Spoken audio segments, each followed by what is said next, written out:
ಹರಿ ಓಂ. ನಾರಾಯಣಂ ನಿಖಿಲಪೂರ್ಣಗುಣೈಕದೇಹಂ ಸರ್ವಜ್ಞಮಚ್ಯುತಮಪೇತಸಮಸ್ತದೋಷಂ ಪ್ರಾಣಸ್ಯ ಸರ್ವಚಿದಚಿತ್ ಪರಮೇಶ್ವರಸ್ಯ ಸಾಕ್ಷಾದಧೀಶ್ವರಮಿಯಾಂ ಶರಣಂ ರಮೇಶಂ. ಸರಿ, ಇದು ತೃತೀಯ ಅರಣ್ಯಕ ಅಂತ ಪ್ರಾರಂಭ ಆಗ್ಲಿಕ್ಕತ್ತದ. ನಮ್ಮ ಪುಸ್ತಕದಲ್ಲಿ ಉಳಿದವ್ರ ಪುಸ್ತಕದಾಗ ಹೆಂಗವ ಅವ್ರು ನೋಡ್ಕೊಳ್ರಿ. ತೃತೀಯ ಅರಣ್ಯಕ ಅಂತ ಪ್ರಾರಂಭವಾಗ್ತಾ ಇದೆ. ಇದರಲ್ಲಿ ಅಥಾತ ಸಂಹಿತಾಯ ಉಪನಿಷತ್ ಅಂತ ಮಾತು ಪ್ರಾರಂಭವಾಗ್ತಾ ಇದೆ. ಮೊದಲು ಒಂದ್ 2 ನಿಮಿಷ ಎಲ್ಲರೂ ವಿಷಯವನ್ನ ಗ್ರಹಣ ಮಾಡಿಕೊಂಡ್ ಬಿಡ್ರಿ. ವಿಷಯ ಗ್ರಹಣ ಆದ ಮೇಲೆ ಮುಂದಿನ ವಾಕ್ಯಾರ್ಥವನ್ನು ನೋಡೋಣಂತ. ನಾವು ತೈತ್ರೇಯ ಉಪನಿಷತ್ತನ್ನ ಓದುವ ಕಾಲದಲ್ಲಿ ಒಂದು ವಿಚಾರ ಬಂದಿತ್ತು. ಸಹಜವಾಗಿ ಭಗವಂತನ ಆರಾಧನೆಯನ್ನ, ಭಗವಂತನ ಉಪಾಸನೆಯನ್ನ ಮಾಡುವಾಗ ಪ್ರತಿಮಾ ಮಾಧ್ಯಮದಲ್ಲಿ ಭಗವಂತನ ಆರಾಧನೆಯನ್ನ ಮಾಡ್ತಿರುತ್ತೇವೆ. ಒಂದು ಶಾಲಿಗ್ರಾಮವೋ ಒಂದು ಮೂರ್ತಿಯೋ ಇದರಲ್ಲಿ ಉಪಾಸನೆ ಮಾಡ್ತೀವಿ. ಸ್ವಲ್ಪ ಹೆಚ್ಚಾದರೆ ಆಕಳಲ್ಲಿ, ಸೂರ್ಯನಲ್ಲಿ, ಗುರುಗಳಲ್ಲಿ ಹೀಗೆಲ್ಲ ಉಪಾಸನೆ ಮಾಡ್ತಿರ್ತೇವೆ. ಅಕ್ಷರಗಳಲ್ಲಿ ಭಗವಂತನ ಉಪಾಸನೆ ಮಾಡುವ ಕ್ರಮವನ್ನು ತಿಳಿಸಿಕೊಡ್ತಿದ್ದಾರೆ. ಇದೊಂದು ಬಹಳ ರಹಸ್ಯ ಉಪಾಸನ. ಪ್ರಾಯ ನಾವು ಇಷ್ಟು ಅಕ್ಷರಗಳಲ್ಲೂ ಭಗವಂತನ ಇದ್ದಾನೆ ಅಂತ ತಿಳಿದುಕೊಂಡು ಉಪಾಸನೆ ಮಾಡಿದ್ದು ಇಲ್ಲ. ಅದು ಅಕ್ಷರಗಳಲ್ಲಿ ಹೆಂಗ ಉಪಾಸನೆ ಮಾಡಬೇಕು? ಯಾಕಂದ್ರೆ ಅಲ್ಫಾಬೆಟಿಕಲ್ ಹೋಗ್ಬಿಟ್ರೆ ಅ ಆ ಈ ಊರು ಇದ್ರೊಳಗೇನ ಉಪಾಸನೆ ಮಾಡಬೇಕು ಗೊತ್ತಾಗೋದಿಲ್ಲ. ಹಂಗ ವರ್ಣಮಾಲೆಗಳಲ್ಲಿ ಉಪಾಸನೆ ಅಲ್ಲ. ಮತ್ತೆ ಎಲ್ಲಿ ಉಪಾಸನ ಅಂತ ಕೇಳಿದ್ರೆ, ಎಲ್ಲಿ 2 ಅಕ್ಷರಗಳ ಜೋಡಣೆ ಆಗ್ತದೋ ಅಲ್ಲಿ ಉಪಾಸನೆಗೆ ಅವಕಾಶ ಇದೆ. ಯಾಕೆ? 2 ಅಕ್ಷರ ಜೋಡಣೆಯಾದಾಗ ಪೂರ್ವವರ್ಣ, ಉತ್ತರವರ್ಣ ಮತ್ತು ಜೋಡಣೆ, ಹೀಗೆ 3 ಅವಕಾಶ ಸಿಗ್ತದೆ. ಇಂತಹ ಸೂಕ್ಷ್ಮವಾದ ಸ್ಥಳದಲ್ಲೂ ನಾವು ಭಗವಂತನನ್ನ ಆರಾಧನೆ ಮಾಡ್ಲಿಕ್ಕೆ ಬರ್ತದೆ. ತುಂಬಾ ಒಂದು ಸುಂದರವಾದ ಉಪಾಸನ. ನಾವು ತಿಳ್ಕೊಳಿಕ್ ಬರ್ತದೆ, ಏನ್ ಸಮಸ್ಯೆ ಇಲ್ಲ. ಉಪಾಸನೆ ಮಾಡುವ ಸಾಮರ್ಥ್ಯ ಇದ್ರೆ ಕೂತ್ಕೊಂಡು ಉಪಾಸನೆ ಮಾಡಬಹುದು. ಹೆಂಗದ ಇದು? ಏನು ಉಪಾಸನ ಅಂತಂದ್ರೆ 3 ವಿಷಯ. ಒಂದು ಪೂರ್ವವರ್ಣ, ಒಂದು ಉತ್ತರವರ್ಣ, ಒಂದು ಸಂಧಿ. ಸರಿನಾ? ಇದು 3ಕ್ಕೂ ಸಂಬಂಧಪಟ್ಟಂತೆ ಹೆಂಗ್ ಉಪಾಸನೆ ಮಾಡ್ತಿರ್ತಾರೆ ಅಂದ್ರೆ, ಪೂರ್ವವರ್ಣ ಅಂದ್ರೆ ಭೂಮಿ, ಉತ್ತರವರ್ಣ ಅಂದ್ರೆ ಸ್ವರ್ಗ, ಮಧ್ಯದ ಸಂಧಿ ಅಂತಂದ್ರೆ ಆಕಾಶ, ಅದು ಗಾಳಿ, ಅವೆರಡನ್ನು ಕೂಡಿಸುವಂತಹದ್ದು. ಅಂದ್ರೆ ಈ ಉಪಾಸನೆಯ ಕ್ರಮ ಎಲ್ಲಿದೆ ಅಂದ್ರೆ, ಭೂಹು ಭುವಃ ಸ್ವಹ, ಈ 3 ಅಕ್ಷರಗಳು ಮತ್ತು ಈ 3 ಲೋಕಗಳು, ಇವುಗಳು ಪರಸ್ಪರ ಒಂದಕ್ಕೊಂದು ಹೆಣೆದುಕೊಂಡಿವೆ ಅಂತ ಉಪಾಸನ. ಹಿಂಗ್ ಚಿಂತನೆ ಮಾಡ್ರಿ. ಏನಂತ? ಭೂಹು ಭುವಃ ಸ್ವಹ ಎಂಬ 3 ಲೋಕಗಳು, ಪೂರ್ವವರ್ಣ, ಉತ್ತರವರ್ಣ, ಮಧ್ಯದ ಸಂಧಿ, ಇವುಗಳೇನ್ ಸೇರ್ಕೊಂಡಿವೆಯಲ್ಲ, ಇವುಗಳು ಈ ನಮ್ಮ ವರ್ಣಗಳಿಗೂ ಮತ್ತು ಈ ಲೋಕಗಳಿಗೂ ಸಂಬಂಧಿಸಿದ್ದಾಗಿದೆ. ಅದು ಹೆಂಗ್ ಉಪಾಸನ? ಒಳಗ ಆಳ ಕೇಳಿದಾಗ ಹೆಂಗ ಅಂತ ಕೇಳಿದ್ರೆ, ಈ ಪೂರ್ವೋತ್ತರ ವರ್ಣ ಸಂಧಿಗಳಲ್ಲಿ ಯಾವ ಭಗವದ್ ರೂಪಗಳು ಅಡಗಿವೆಯೋ ಅವುಗಳೇ ಭೂಮಿಯನ್ನು, ಸ್ವರ್ಗವನ್ನು ಮಧ್ಯದಲ್ಲಿ ಕೂಡಿಸುವಂತಹ ಭುವಃ, ಇವುಗಳಲ್ಲೂ ಇರುವಂತಹದ್ದಾಗಿವೆ. ಉಪಾಸನೆಯ ನೆಕ್ಸ್ಟ್ ಸ್ಟೆಪ್. ಸ್ವಲ್ಪ ಎತ್ತರಕ್ಕೆ ಹೋದವ. ಮೊದಲು ಅಕ್ಷರದಲ್ಲಿದ್ದ ಭಗವದ್ ರೂಪವನ್ನು ಮಾತ್ರ ಉಪಾಸನೆ ಮಾಡ್ತಿದ್ದ. ಈ ಅಕ್ಷರಗತ ಭಗವದ್ ರೂಪದ ವ್ಯಾಪ್ತಿ ಎಷ್ಟು ದೊಡ್ಡದಿದೆ ಅಂತ ವಿಚಾರ ಮಾಡಿದಾಗ, ಓಹೋ, ಪೂರ್ವವರ್ಣದಲ್ಲಿದ್ದ ಭಗವಂತನ ವ್ಯಾಪ್ತಿ ಭೂಲೋಕದ ತುಂಬಿಕೊಂಡಿದೆ, ಪೃಥ್ವಿಯಲ್ಲಿ ತುಂಬಿಕೊಂಡಿದೆ. ಉತ್ತರವರ್ಣದ ಅಕ್ಷರದಲ್ಲಿ ಉತ್ತರವರ್ಣ ಏನಿದೆ, ಉತ್ತರಾಕ್ಷರ ಏನಿದೆ, ಅದರಲ್ಲಿದ್ದ ಭಗವಂತನ ರೂಪದ ವ್ಯಾಪ್ತಿ ಎಲ್ಲಿಯವರೆಗೆ ಹೋಗಿದೆ ಅಂದ್ರೆ ಸ್ವರ್ಗದಲ್ಲಿ ಇದೆ. ಅವೆರಡನ್ನ ಮಧ್ಯದಲ್ಲಿ ಜೋಡಿಸುವಂತಹದ್ದು ಯಾವುದು ಅಂತ ಕೇಳಿದ್ರೆ, ಆ ಕಡೆಗೂ ಈ ಕಡೆಗೂ ಬೀಸುವಂತಹ ಗಾಳಿ, ಅಥವಾ ಆ ಕಡೆಗೂ ಈ ಕಡೆಗೂ ಇದ್ದ ಮಧ್ಯದ ಸ್ಪೇಸ್, ಆಕಾಶ ಅಂತ ಹೇಳಿ ಈ ಉಪಾಸನೆಯ ಕ್ರಮವನ್ನ ತೆಗೆದುಕೊಂಡು ಬಂದು 3 ಜನ ಋಷಿಗಳಿದ್ದಾರೆ. ಒಬ್ಬರು ಮಾಂಡೂಕೇಯರು, ಮತ್ತೊಬ್ರು ಮಾಕ್ಷವ್ಯರು, ಮತ್ತೊಬ್ರು ಆಗಸ್ತ್ಯರು ಅಂತ ಬರ್ಕೊಳ್ರಿ ಹೆಸರನ್ನ. ಇವರು ಉಪಾಸನಾ ಕ್ರಮ ಇದು. ಮೊದಲನೇದವರು ಮಾಂಡೂಕೇಯರು, ನಮಗೆ ಗೊತ್ತಿದ್ದವರು ಹೆಸರಲ್ಲ, ಮಾಂಡೂಕ ಅಲ್ಲ, ಮಾಂಡೂಕೇಯ ಒಬ್ರು. ಎರಡನೇದ್ದು ಮಾಕ್ಷವ್ಯ, ಮೂರನೇದ್ದು ಆಗಸ್ತ್ಯ. ಎರಡನೇದವರು ಅಗಸ್ತ್ಯರಲ್ಲ, ಆಗಸ್ತ್ಯ. ಮೊದಲನೇದವರು ಮಾಂಡೂಕೇಯರು, ಎರಡನೇದವರು ಮಾಕ್ಷವ್ಯರು, ಮೂರನೇದವರು ಆಗಸ್ತ್ಯರು. ಈ ಮೂರು ಋಷಿಗಳದ್ದು ಒಂದು ಗುಂಪು. ಈ ಮಾಂಡೂಕೇಯರು ಅಂದಾಗಲೇನೆ ಅವ್ರದ್ದೊಂದು ಗುಂಪು. ಗೊತ್ತಾಯ್ತಾ? ಏನಂತ? ಮಂಡೂಕ ರೂಪಿ ಯಾದವರು ಯಾರು? ವರುಣ. ಆ ವರುಣ ಮಂಡೂಕ ರೂಪದಲ್ಲಿ ಇದ್ದೇನೋ ಮಾಂಡೂಕೋಪನಿಷತ್ತನ್ನ ಕಂಡುಕೊಂಡ್ರೋ ಅವರ ಪುತ್ರರು ಇವರು ಮಾಂಡೂಕೇಯರು ಅಂತ ಋಷಿಗಳು. ಬಹಳ ಚಂದದ ಮಾಂಡೂಕೇಯರು ಅಂತ. ಆಮೇಲೆ ಮಾಕ್ಷವ್ಯರು ಅಂತ ಮತ್ತೊಬ್ಬರು. ಮೂರನೆಯದವರು ಅಗಸ್ತ್ಯನ ಪುತ್ರರಾದ ಆಗಸ್ತ್ಯರು ಅಂತ. ಆ ಮಾಕ್ಷವ್ಯರು ಮಾಕ್ಷ ಎನ್ನುವ ಋಷಿಯ ಮಕ್ಕಳು. ಮಾಕ್ಷ ಎನ್ನುವ ಋಷಿಯ ಮಕ್ಕಳು. ಏನ್ ವಿಚಿತ್ರ ವಿಚಿತ್ರ ಹೆಸರು ನೋಡ್ರಿ. ಮಂಡೂಕ ಅಂತ ಹೆಸರು. ಆ ಮಂಡೂಕನಿಗೆ ಮಂಡೂಕ ಋಷಿಯ ಮಕ್ಕಳು ಮಾಂಡೂಕೇಯರು ಅಂತ. ಏನ್ ಮಂಡೂಕ ಅಂದ್ರೆ ಏನು? ಮಂಡ ಅಂದ್ರೆ ಸಂಸ್ಕೃತದಲ್ಲಿ ಮಡಿ ಅಲಂಕಾರಿ ಅಂತ ಧಾತು. ಏನ್ ಧಾತು ಅದು? ಬಹಳ ವಿಚಿತ್ರದ. ಮಡಿ ಎನ್ನುವುದು ಕನ್ನಡ ಶಬ್ದ ಅಲ್ಲ, ಮಡಿ ಎಂಬ ಸಂಸ್ಕೃತ ಶಬ್ದ. ಮಡಿ ಅಲಂಕಾರೇ. ಆಮೇಲೆ ಊಕ ಅಂದ್ರೆ ರಕ್ಷಣಾ. ಮಾಂಡೂಕ ಅಂದ್ರೆ ಅಲಂಕೃತರಾದಾಗ ಮಾತ್ರ ನಾವು ರಕ್ಷಿತರಾಗ್ತೇವೆ. ಯಾವುದರಿಂದ? ಜ್ಞಾನದಿಂದ ಅಂತ ಅರ್ಥ. ಈ ಹೊರಗಿನ ಆಭರಣದಿಂದಲ್ಲ. ಅದರಿಂದ ಮಾಂಡೂಕ ಅಂತನೋ ಶಬ್ದಕ್ಕೆ ಯಾರು ಜ್ಞಾನದಿಂದ ಅಲಂಕೃತರಾಗ್ತಾರೋ ಅವರು ಮಾತ್ರ ಜಗತ್ನಲ್ಲಿ ರಕ್ಷಿತರಾಗ್ತಾರೆ. ಅಂದ್ರೆ ಜ್ಞಾನ ಇದು ನಮ್ಮ ರಕ್ಷಕ ಅಂತ ತಿಳಿದುಕೊಂಡು ಮಾಂಡೂಕ ಅಂತ ಹೆಸರಿಟ್ಕೊಂಡಿದ್ರು. ಅವ್ರ ಮಕ್ಕಳು ಮಾಂಡೂಕೇಯರು. ಮಾಕ್ಷವ್ಯರು ಅಂತಿದೆ. ಮಾಕ್ಷ ಅಂದ್ರೆ ಏನು? ಮಾ ಅಂದ್ರೆ ಜ್ಞಾನ, ಕ್ಷು ಅಂದ್ರೆ ಮಾತು. ಜ್ಞಾನ ಮತ್ತು ಮಾತು. ಬರೇ ಜ್ಞಾನ ಇದ್ದು ಸಾಲೋದಿಲ್ಲ, ಇದ್ದ ಜ್ಞಾನವನ್ನ ಹೊರಗೆ ಹೇಳಲಿಕ್ಕೆ ಮಾತು ಬೇಕು. ತಮ್ಮ ವಾದವನ್ನ ಸಮರ್ಥನೆ ಮಾಡಿಕೊಳ್ಳಿಕ್ಕೆ ಮಾತು ಬೇಕು. ಅದರಿಂದ ಅವರು ಮಾಕ್ಷವ್ಯರು. ಅವರ ಮಕ್ಕಳು ಮಾಕ್ಷನ ಮಕ್ಕಳು ಮಾಕ್ಷವ್ಯರು. ಮತ್ತೊಬ್ಬರು ಯಾರು ಅಂತ ಕೇಳಿದ್ರೆ ಆಗಸ್ತ್ಯರು. ಅಗಸ್ತ್ಯನ ಮಕ್ಕಳವರು ಆಗಸ್ತ್ಯರು ಅಂತ. ಅವ್ರು ಯಾಕೆ ಆಗಸ್ತ್ಯರು? ಬಹಳ ವಿಚಿತ್ರ. ಅಗ ಅಗ ಅಂದ್ರ ಪರ್ವತ. ಸಂಸ್ಕೃತದಲ್ಲಿ ಅಗ ಅಂದ್ರೆ ಪರ್ವತ. ಅದನ್ನ ಸ್ಥ ಅಂದ್ರ ಸ್ಥಗನಗೊಳಿಸಿದವರು, ಪರ್ವತವನ್ನು ಬೆಳೆಯದೆ ನಿಲ್ಲಿಸಿದವರು ಅಗಸ್ತ್ಯರು. ಅವರ ಪುತ್ರರಾದ್ರಿಂದ ಇವರು ಆಗಸ್ತ್ಯರು ಅಂತ ಹೆಸರು. ಏನಾಯ್ತು? ಸೂರ್ಯ ಮೇರು ಪರ್ವತಕ್ಕೆ ಮಾತ್ರ ಪ್ರದಕ್ಷಿಣೆ ಹಾಕ್ತಾ ಇದ್ರೆ ವಿಂಧ್ಯ ಪರ್ವತಕ್ಕೂ ಆಶಾ ಬಂತಂತ, ನನಗೂ ಪ್ರದಕ್ಷಿಣೆ ಹಾಕ್ಲಿ ಸೂರ್ಯ, ಬರೀ ಮೇರು ಪರ್ವತಕ್ಕೆ ಏನ್ ಹಾಕೋದು ಅಂತ ಹೇಳಿ ಒಂದ್ಸರ್ತಿ ಸೂರ್ಯ ಹೊರಟಾಗ ಕೇಳಿತಂತ, ನೋಡಪ್ಪ ಇನ್ಮೇಲಿಂದ ನನಗೂ ನೀನು ಪ್ರದಕ್ಷಿಣೆ ಹಾಕಬೇಕು ಅಂತ. ಸೂರ್ಯ ಅಂದ, ಇಲ್ಲಪ್ಪ ನಾ ಹಂಗೆ ಕಂಡ್ಕೊಂಡೋಗೆಲ್ಲ ಹಾಕ್ಲಿಕ್ಕೆ ಬರೋದಿಲ್ಲ, ಮೇರು ಪರ್ವತಕ್ಕೆ ಹಾಕ್ಬೇಕು ಅಂತ ಭಗವದ್ ಆಜ್ಞಾ, ನಾ ಅದನ್ನ ಮಾಡ್ಲಿಕ್ಕತ್ತೀನಿ ಅಂತ. ಇಲ್ಲ, ಆಗ ಪರ್ವತ ಸೂರ್ಯನ ಮಾತು ಕೇಳಲಿಲ್ಲ ಅಂತ ಬೆಳಿಲಿಕ್ಕೆ ಪ್ರಾರಂಭ ಮಾಡಿದ. ಎಷ್ಟು ಬೆಳಿಲಿಕ್ಕೆ ಪ್ರಾರಂಭ ಮಾಡಿದ ಅಂತಂದ್ರೆ ಸೂರ್ಯ ಸಂಚಾರಕ್ಕೆ ಅಡ್ಡು ಮಾಡ್ಲಿಕ್ಕೆ ಶುರು ಮಾಡಿದ್ದಂತೆ ಅಷ್ಟು. ಆಗ ಎಲ್ಲಾ ದೇವತೆಗಳು ಸೇರ್ಕೊಂಡು ಅಗಸ್ತ್ಯರಿಗೆ ಕೇಳಿ, ಸ್ವಾಮಿ ದಯಮಾಡಿ ಪರ್ವತ ಬೆಳೆಸೋದು ನಿಲ್ಲಿಸ್ಬೇಕು ಅಂತ ಹೇಳಿದಾಗ ಆಯ್ತು ಅಂತ ಅಗಸ್ತ್ಯರು ಸಂಚಾರ ಮಾಡ್ತಾ ಬಂದು, ನೋಡಪ್ಪ ವಿಂಧ್ಯ ಪರ್ವತ, ನೀ ಇಷ್ಟೇ ಹತ್ರ ಇದ್ರೆ ನಾ ಹೆಂಗ ಆ ಕಡೆ ದಾಟ್ಕೊಂಡು ಹೋಗ್ಬೇಕು, ಸ್ವಲ್ಪ ಬಾಗು, ನಾ ದಾಟ್ಕೊಂಡು ಹೋಗ್ತೀನಿ, ಮತ್ ಬಂದ್ಮೇಲೆ ನೀ ಹೇಳುವಂತೆ ಅಂತ. ಆತ್ರಿ ಅಂತ ಹೇಳಿ ಪಾಪ ಋಷಿಗಳ ಮಾತಿಗೆ ಇಲ್ಲ ಅಂತ ಕೆಳಗ್ ಕೂತದು. ಕೆಳಗೆ ಎಷ್ಟು ಕೂತ್ಕೊಂಡ್ರು ಅಂದ್ರೆ ನಾ ಹತ್ತು ಇಳಿಯೋಷ್ಟು ಕೂಡ್ಬೇಕು ಅಂತ ಕೆಳಗ್ ಕೂತ್ಕೊಂಡ್ರು. ನಾ ಬರೋ ತನಕ ಹಿಂಗ ಕೂತಿರು ಅಂತ ಹೇಳಿದ್ರು. ಅಗಸ್ತ್ಯರು ಆ ಕಡೆ ಹೋದವ್ರು ಬರ್ಲೇ ಇಲ್ಲ. ಇನ್ನೊಂದ್ ದಾರಾಗಿಂದ ಬಂದ್ಬಿಟ್ರು ಹೊಳ್ಳಿ. ಹಂಗ ಕೂತ್ಕೊಂಡ್ಬಿಟ್ಟ ಪರ್ಮನೆಂಟ್ ಆಗಿ. ಹಿಂಗಾಗಿ ವಿಂಧ್ಯ ಪರ್ವತವನ್ನ ಸ್ಥಗನ ಮಾಡಿದವರು ಅಗಸ್ತ್ಯರು. ಅವರ ಮಕ್ಕಳಾದವರು ಆಗಸ್ತ್ಯರು ಅಂತ ಹೆಸರು. ಈ ಮೂರು ಋಷಿಗಳ ಒಂದು ವಾಕ್ಯಾರ್ಥದ ಸಭೆ. ಈ ಸಭೆಯಲ್ಲಿ ಚರ್ಚೆ ಪ್ರಾರಂಭ.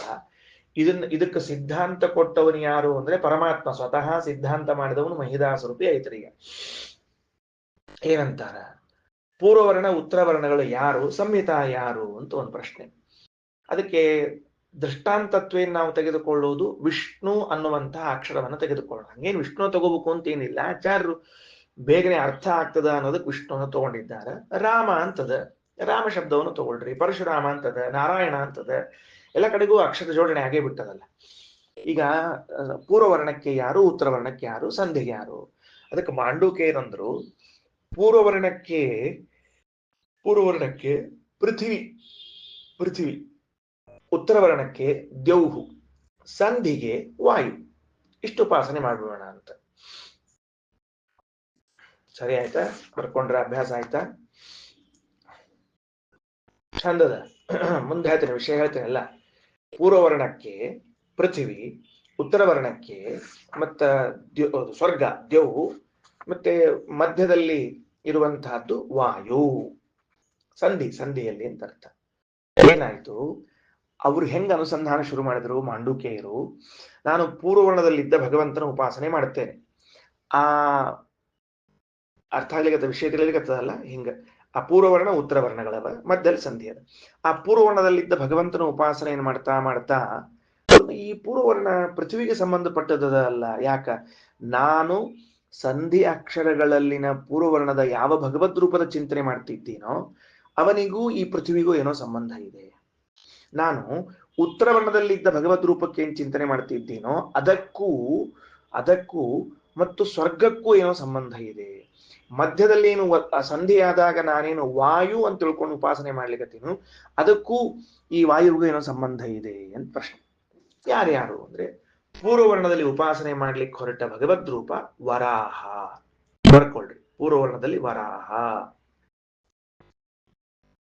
ಪೂರ್ವವರ್ಣಕ್ಕೆ ವರಾಹ, ಉತ್ತರ ವರ್ಣಕ್ಕೆ ವಾಮನ, ಮಧ್ಯದ ಸಂಧಿಗೆ ನರಸಿಂಹ. ಬರ್ಕೊಳ್ರಿ, ಸಂಧ್ಯಕ್ಷರಕ್ಕೆ ನರಸಿಂಹ ಸಂಧಿಗೆ. ಎಲ್ಲಿ ಪೂರ್ವವರ್ಣ ಪೃಥ್ವಿ ಅಂತ ಬರ್ಕೊಂಡ್ರಿ ಅಲ್ಲಿ ಮುಂದೆ ವರಾಹ, ಎಲ್ಲಿ ಉತ್ತರ ವರ್ಣ ಅಂತ ಬರ್ಕೊಂಡ್ರೆ ಸ್ವರ್ಗ, ಅದರ ಮುಂದೆ ವಾಮನ, ಇಲ್ಲಿ ಸಂಧಿ ಅಂತ ಬರ್ಕೊಂಡ್ರ ಮುಂದೆ ವಾಯು ಅಂತ ಬರ್ಕೊಂಡ್ರೆ ಮುಂದೆ ಯಾರು ಅಂದ್ರೆ ನರಸಿಂಹ. ಸರಿ ಆಯ್ತು ನೋಡ್ರಿ, ಸರಿ ಆಯ್ತದ. ಯಾಕೆ ಹಿಂಗ್ ಉಪಾಸನೆ ಮಾಡ್ಲಿಕ್ಕತ್ತೀರಿ ಅಂತ ಕೇಳಿದ್ರೆ, ಪೂರ್ವವರ್ಣವು ಅಲ್ಲೇನು ವರಾಹವನ್ನು ಉಪಾಸನೆ ಮಾಡ್ತಿದ್ದೀನಿ ಪೂರ್ವವರ್ಣಕ್ಕೆ, ಅವ ಪೃಥ್ವಿಯನ್ನ ತಂದಿಟ್ಟ ರೂಪ ಅಲ್ವೇ ನವ?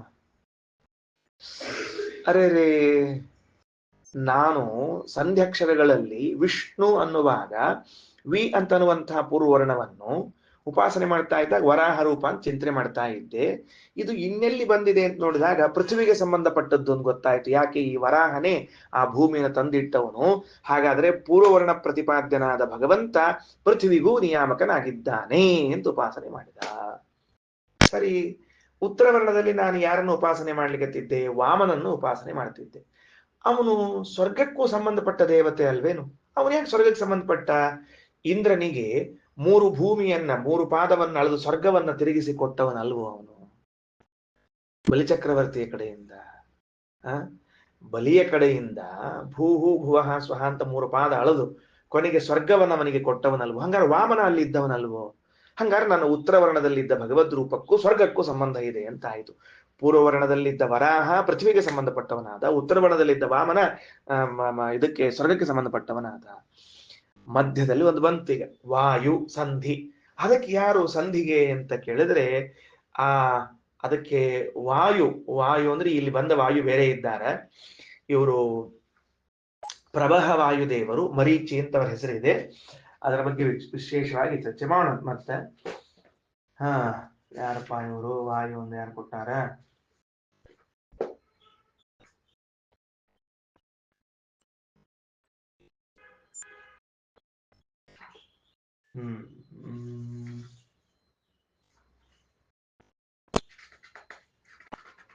ವಾಯುನಾಮಕಂ ಅಂತಂದ್ಬಿಟ್ರೆ ಅಷ್ಟೇ ಕೆಲಸ. ಪ್ರಬಹ ವಾಯುದೇವರೇ, ಸರಿ. ಅದು ಪ್ರಬಹ ವಾಯು ಪ್ರಬಹ ವಾಯು, ಅವರಿಗೆ ಮರೀಚಿ ಅಂತೂ ಹೆಸರದ ಇನ್ನೊಂದು ನೋಡಂತೀರಿ. ಈ 3 ಮಂದಿ ಇಲ್ಲಿದ್ದವರು ಯಾರು ಅಂತ ಕೇಳಿದ್ರೆ ನರಸಿಂಹ. ಅದೇ ಇಲ್ಯಾಕೆ ನರಸಿಂಹ ಬಂದ? ನರಸಿಂಹ ಇಲ್ಲಿ ಬರ್ಲಿಕ್ಕೆ ಏನ್ ಸಂಬಂಧ ಅದ? ಸುಮ್ ನರಸಿಂಹ ತಂದ್ಬಿಡ್ದೆ ಹಂಗ ಒಟ್ಟು ಉಪಾಸನೆ ಮಾಡ್ಬಿಡ್ದೆ ಹಂಗೇನ್ರಿ ಅಂದ್ರೆ ಅದಕ್ಕೊಂದು ಕಾರಣ ಇದೆ. ಮೊದಲಿಗೆ ಬಂದವನು ಹಿರಣ್ಯಾಕ್ಷನನ್ನ ಸಂಹಾರ ಮಾಡಿದವನು ಯಾರು? ವರಾಹ. ಅವ ಹಿರಣ್ಯಾಕ್ಷನ ಸಂಹಾರ ಮಾಡಿದವನು. ಅನಂತರದಲ್ಲಿ ಬಂದಿರತಕ್ಕಂಥ ವಾಮನ ಮೊಮ್ಮಗನನ್ನ ನೋಡ್ಕೊಂಡವನು ಯಾರು? ಬಲಿಯನ್ನ. ಯಾರ ಮೊಮ್ಮಗನ್ನ? ಹಿರಣ್ಯಾಕ್ಷನ ಮೊಮ್ಮಗನ್ನ. ಮೊಮ್ಮಗ ಅಂದ್ರೆ ಮರಿಮಗ ಅವನ್ನ. ಹಾಗಾದ್ರೆ ಇನ್ನು ಮಧ್ಯದಲ್ಲಿ ಉಳಿದ ಅಕ್ಷರಕ್ಕೆ ಬರಬೇಕಾದವ ಯಾರು ಅಂದ್ರೆ ನರಸಿಂಹ. ಅವನೇ ಅಲ್ವೇನು ಹಿರಣ್ಯಕಶಿಪುವನ್ನು ಕೊಂದವನು, ಹಿರಣ್ಯಕಶಿಪುವನ್ನು ಸಂಹಾರ ಮಾಡಿದವನು ಅವನು. ಆದ್ದರಿಂದ ಮಧ್ಯದ ಸಂಧಿಯಾದಾಗ ಬರಬೇಕಾದವನವನು ಅಂತ ಒಂದು. ಅಥವಾ ನರ ಮತ್ತು ಸಿಂಹಗಳ ಜೋಡಣೆ ನರಸಿಂಹನಾದ್ದರಿಂದ ಈ ಅಕ್ಷರಗಳ ಜೋಡಣೆಯಾದಾಗ ನರಸಿಂಹನೇ ಬರಬೇಕಲ್ಲ ಅಂತ ಹೀಗೆ ಅವರು ಮಾಂಡೂಕೇಯರು ವರ್ಣಗಳಲ್ಲಿ ಇದ್ದ ಭಗವದ್ ರೂಪದ ಚಿಂತನೆಯನ್ನು ಮಾಡ್ತಾ ಇದ್ದಾರಂತೆ. ಸರಿ ಆಯ್ತಾ? 3 ಜನ ಋಷಿಗಳು ಕೂತ್ಕೊಂಡಾರ, ಚಿಂತನೆ ಪ್ರಾರಂಭ ಆಗಿದೆ. ಇನ್ನು ಮೇಲೆ ಚರ್ಚೆ ಪ್ರಾರಂಭ ಆಗಬೇಕು. ಪೂರ್ವ ಪಕ್ಷ ಯಾವುದು, ಸಿದ್ಧಾಂತ ಯಾವುದು ಅಂತ ಆಗಬೇಕು. ನಮ್ಮ ಮಹಿದಾಸ ಐತರೆಯ ಬಂದದಕ್ಕೆ ಸಮಾಧಾನ ಹೇಳಬೇಕು. ಇಷ್ಟು ಕಥೆ ಇದೆ. ಅಕ್ಷರ ಅಕ್ಷರಗಳಲ್ಲೂ ಭಗವಂತನ ಉಪಾಸನೆ ಮಾಡುವಂತಹ ಸಾಮರ್ಥ್ಯ ಇದೆ ಅಂತ ತಿಳಿಸಿಕೊಟ್ಟವರು ಈ ಋಷಿಗಳು. ಬಹಳ ದೊಡ್ಡವರು, ಯೋಗ್ಯತಾ ದೊಡ್ಡದ, ಬಹಳ ಚಂದ ಉಪಾಸನೆ ಮಾಡ್ಲಿಕ್ಕತ್ತಾರ. ಸರಿ, ಇದೇನಾಯ್ತು ಅಂದ್ರೆ ಹಿಂಗೆ ಚರ್ಚಾ ಪ್ರಾರಂಭ ಆಯ್ತು. ಈಗ ಹಿಂಗೆ ಚರ್ಚಾ ಪ್ರಾರಂಭ ಆದ ಕೂಡಲೇ ಮಾಂಡೂಕ್ಯರು ತಮ್ಮ ಪಕ್ಷವನ್ನು ಇಟ್ಟುಬಿಟ್ರು. ಯಾರು ಕೂತಾರ? 3 ಮಂದಿ, ಮಾಕ್ಷವ್ಯರು, ಮಾಂಡೂಕೇಯರು ಮತ್ತು ಆಗಸ್ತ್ಯರು ಅಂತ. ಮಾಂಡೂಕೇಯರು ಮೊದಲು ನಾನು ಹೇಳ್ಬಿಡ್ತೀನಪ್ಪ ನನ್ನ ಉಪಾಸನೆ ಏನು ಅಂತ ಹೇಳ್ಬಿಟ್ರು. ಹೇಳಿದ ಕೂಡ್ಲೆ ಅವ್ರ ಮಾಕ್ಷವ್ಯರೇನಂದ್ರು, ಈ ಸರಿ ಇನ್ನು ಹೇಳಿದ್ ಸರಿ ಅದ, ಸಂಧಿ ರೂಪ ಇದೆಯಲ್ಲ, ಸಂಧಿ ವಾಯು ಅಂತ ಏನಂತ ಇದ್ದೀರಿ, ಅದು ಅಕ್ಷರಶಃ ವಾಯುವಿಗಿಂತಲೂ ಆಕಾಶ ಚಲೋ ಏನು ಅಂತ ನನಗನಿಸ್ತದ. ನನ್ನ ಉಪಾಸನೆಯಲ್ಲಿ ಆಕಾಶ ಅದ ಅಂದ್ಬಿಟ್ರು.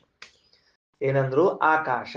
ನೆಕ್ಸ್ಟ್ ಮಾಕ್ಷವ್ಯರೊಂದು ಬರ್ಕೊಂಡು ಸಂಧಿಯಲ್ಲಿ ಆಕಾಶ ಅಂತ ಬರ್ಕೊಂಡ್ಬಿಟ್ರಿ, ಮುಗಿದೋತು. ರೂಪ ಚೇಂಜ್ ಇಲ್ಲಿ, ಮತ್ತ ರೂಪ ನರಸಿಂಹನೇ, ಆದರೆ ಸಂಧಿಗೆ ವಾಯುವಿನೋ ಸಂಧಿಗೆ ಆಕಾಶನೋ. ವಾಯು ಅಂದ್ರೆ ಪ್ರವಹ ವಾಯು, ಆಕಾಶ ಅಂದ್ರೆ ಗಣಪತಿ. ಸಂಧ್ಯಕ್ಷರದಲ್ಲಿ ಗಣಪತಿ ಎಂಬ ದೇವತೆಯನ್ನು ತಂದು ವಿಘ್ನ ನರಸಿಂಹನನ್ನ ತರಬೇಕಾ, ಅಥವಾ ಪ್ರವಾಹ ವಾಯುವನ್ನ ತಂದು ನರಸಿಂಹದೇವರನ್ನು ತರಬೇಕಾ ಅಂತ ಅನ್ನುವ ಚಿಂತನೆ ಅಷ್ಟೇ, ಬೇರೆ ಏನಿಲ್ಲ. ಸಹಜ ಅದ. ಅಲ್ಲಿ ಮೊದಲನೇ ಅಕ್ಷರ ಪೃಥ್ವಿ ಅಂದ್ರೆ ಧರಾದೇವಿ ಬಂದೇ ಬಿಡ್ತಾಳೆ, ಪೃಥ್ವಿಗೆ ಅಭಿಮಾನಿಯಾದವಳು. ಆಮೇಲೆ ಉತ್ತರ ವರ್ಣ ದ್ಯು ಅಂದ್ರೆ ಸ್ವರ್ಗಾಭಿಮಾನಿಗಳಾದ ದೇವತೆಗಳು ಬರ್ತಾರೆ. ಹೀಗಿರುವಾಗ ಇಲ್ಲಿ ಯಾರು ಬರ್ಬೇಕು ಮಧ್ಯದಲ್ಲಿ ಅಂದ್ರೆ ಆಕಾಶ ಸಂಹಿತ ಅಂತ ಮಾಕ್ಷವ್ಯರು. ಏನ್ ವಿಚಾರ ಮಾಡಿದ್ರು ಅಂದ್ರೆ, ನನಗೇನ್ ಬಹಳ ವ್ಯತ್ಯಾಸ ಆಗ್ಲಿಲ್ಲ. ಇವ್ರು ಮೊದ್ಲೇದವ್ರು ಯಾರು ಮಾಂಡೂಕ್ಯರ ಅಂದ್ರು, ನಾ ವಾಯು ಅಂದೀನಿ, ಅವರು ಮತ್ತ ಆಕಾಶ ಅನ್ಲಿಕತ್ತಾರ. ಅದೇನ್ ನನ್ನ ಪಕ್ಷವನ್ನ ನಿರಾಕರಣೆ ಮಾಡಿದಂಗ ಆಗ್ಲಿಲ್ಲ ಅವರೇನು. ಯಾಕೆ ನನ್ನ ಪಕ್ಷವನ್ನು ನಿರಾಕರಣೆ ಮಾಡಿದಂಗ ಆಗ್ಲಿಲ್ಲ ಅಂದ್ರೆ, ಅವರು ಆಕಾಶದಲ್ಲಿದ್ದ ಸಂಧ್ಯಾಕ್ಷರದ ಭಗವದ್ ರೂಪ ಉಪಾಸನೆ ಮಾಡ್ತಾರಂತ, ನಾನು ಮತ್ತ ವಾಯುವಿನಲ್ಲಿದ್ದ ಭಗವದ್ ರೂಪದ ಉಪಾಸನೆ ಮಾಡ್ಲಿಕತ್ತೀನಿ. ಏನಾಗ್ತೀಗ ಅದಕ್ಕೆ? ಏನ್ ಸಮಸ್ಯೆ? ಏನ್ ಬಾಧಕಿಲ್ಲಲ್ಲ. ನನ್ನ ಪಕ್ಷ ಅವ್ರ ಪಾಡಿಗೆ ಅವ್ರು ಉಪಾಸನೆ ಮಾಡ್ಲಿಕತ್ತಾರ, ನಮ್ಮ ಪಾಡಿಗೆ ನಾವು ಉಪಾಸನೆ ಮಾಡ್ಲಿಕತ್ತೀವಲ್ಲ ಅಂತಂದ್ರೆ ಅದಕ್ಕ ಆಗಸ್ತ್ಯರಂತಾರ, ಇಲ್ಲ ಮಾಂಡೂಕೇಯರೇ ನಿಮ್ಮ ಪಕ್ಷವನ್ನು ಬಿಟ್ಟು ಅವ್ರು ಬೇರೆ ಪಕ್ಷ ಒಪ್ಪುಗೊಳ್ಳಿಕತ್ತಾರ, ನೋಡ್ಕೊಳ್ರಿ. ಯಾಕಂದ್ರೆ ಆಕಾಶಾದ್ ವಾಯು ವಾಯೋರಗ್ನಿ. ಸೃಷ್ಟಿ ಹೆಂಗಾತಪ? ಆತ್ಮನ ಆಕಾಶ ಸಂಭೂತ. ಮೊದಲು ಆಕಾಶ ಹುಟ್ಕೊಂಡ್ತು ಪರಮಾತ್ಮನಿಂದ. ಆಕಾಶದಿಂದ ಯಾರು ಹುಟ್ಟುಕೊಂಡ್ರು? ವಾಯು ಹುಟ್ಟುಕೊಂಡ್ರು. ಅಂದ್ರೆ ಮಾಂಡೂಕೇಯರು ಉಪಾಸನೆ ಮಾಡ್ತಾ ಇದ್ದದ್ದು ಮಗನಲ್ಲಿ ಇರುವ ಪ್ರವಹ ವಾಯುವಿನಲ್ಲಿ ಇರ್ತಕ್ಕಂತಹ ಸಂಧ್ಯಕ್ಷರದ ಭಗವದ್ ರೂಪವನ್ನ.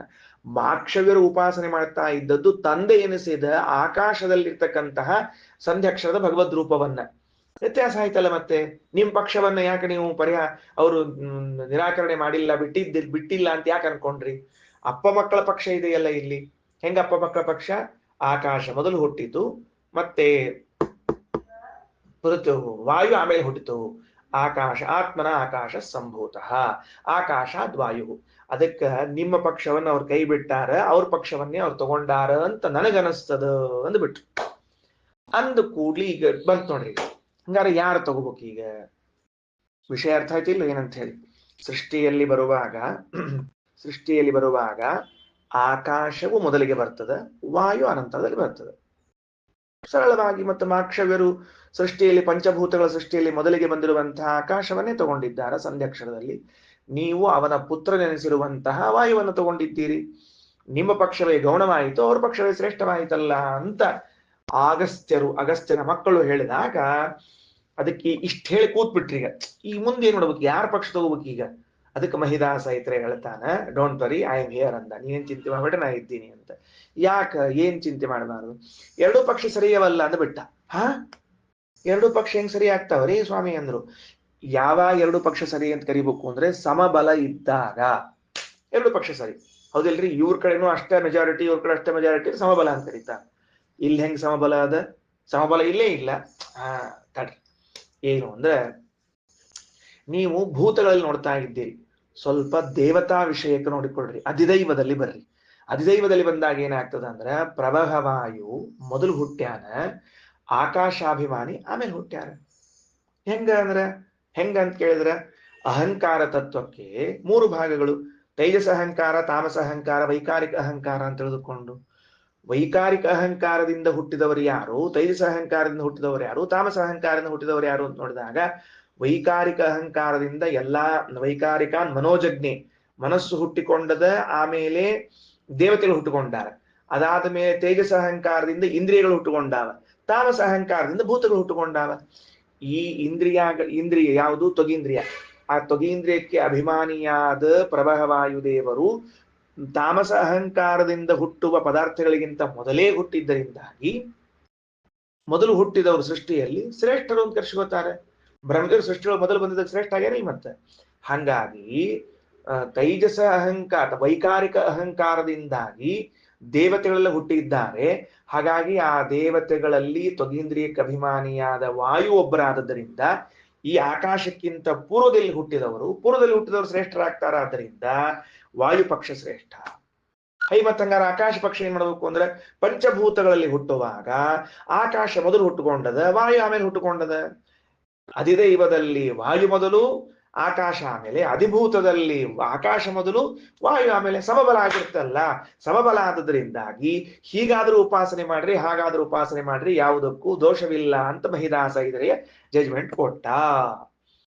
ವಿಷಯ ತಿಳಿತಾ ಇದೆಯಾ? ಬಹಳ ಚೆನ್ನಾಗಿದೆ, ಬಹಳ ಚೆನ್ನಾಗಿದೆ. ಅಧಿದೈವದಲ್ಲಿ ನೋಡ್ಕೊಂಡಾಗ ತ್ವಗೀಂದ್ರಿಯಕ್ಕೆ ಅಭಿಮಾನಿಗಳಾಗಿರುವ ಪ್ರಭಾವಾಯುಗಳು ಮೊದಲು ಹುಟ್ಟ್ಯಾರ. ಯಾಕ? ವೈಕಾರಿಕ ಅಹಂಕಾರದಿಂದ ಹುಟ್ಟಿದವರು. ತೈಜಸ ಅಹಂಕಾರದಿಂದ ಇಂದ್ರಿಯಗಳು, ತಾಮಸ ಅಹಂಕಾರದಿಂದ ಪಂಚಭೂತಗಳು. ಮೊದಲು ವೈಕಾರಿಕ ಅಹಂಕಾರ ಹುಟ್ಟಿ ಅಭಿಮಾನಿಗಳು ಹುಟ್ಟಿದ ಮೇಲೆ ಇಲ್ಲಿ ತಾಮಸ ಅಹಂಕಾರ ಹುಟ್ಟಿ ಅಲ್ಲಿಂದ ಮುಂದೆ ಭೂತಗಳು ಹುಟ್ಟಬೇಕು. ಸರಿ ಆಯ್ತಾ? ಹಿಂಗ್ ಬರ್ಕೊಳ್ರಿ. ಅಹಂಕಾರ ಅಂತ ಬರ್ಕೊಂಡು 3 ಕಾಲಂ ಹಾಕೊಂಡು ವೈಕಾರಿಕ, ತೈಜಸ, ತಾಮಸ ಅಂತ ಬರ್ಕೊಳ್ರಿ.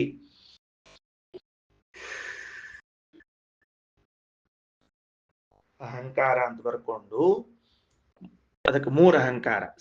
ಶ್ರೀಮದಾಚಾರ್ಯ ಪ್ರಕಾರ ಸಾತ್ವಿಕ, ರಾಜಸ, ತಾಮಸ ಅಹಂಕಾರ. ಪ್ರಸಿದ್ಧಿ ವೈಕಾರಿಕ, ತೈಜಸ, ತಾಮಸ ಅಂತ ಪ್ರಸಿದ್ಧಿ. ಎರಡು ಒಂದೇ. ಸಾತ್ವಿಕ, ರಾಜಸ, ತಾಮಸ ಅಹಂಕಾರ.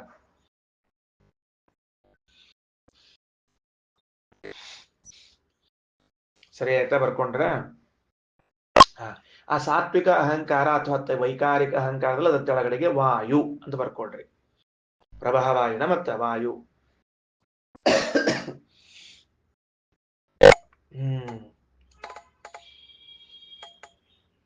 ವಾಯ್ತು. ಆ ಕಡೆಗೆ ತಾಮಸ ಅಹಂಕಾರದ ಕೆಳಗೆ ಆಕಾಶ,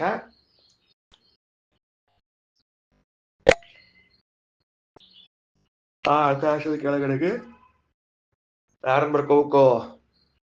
ಗಣಪತಿ.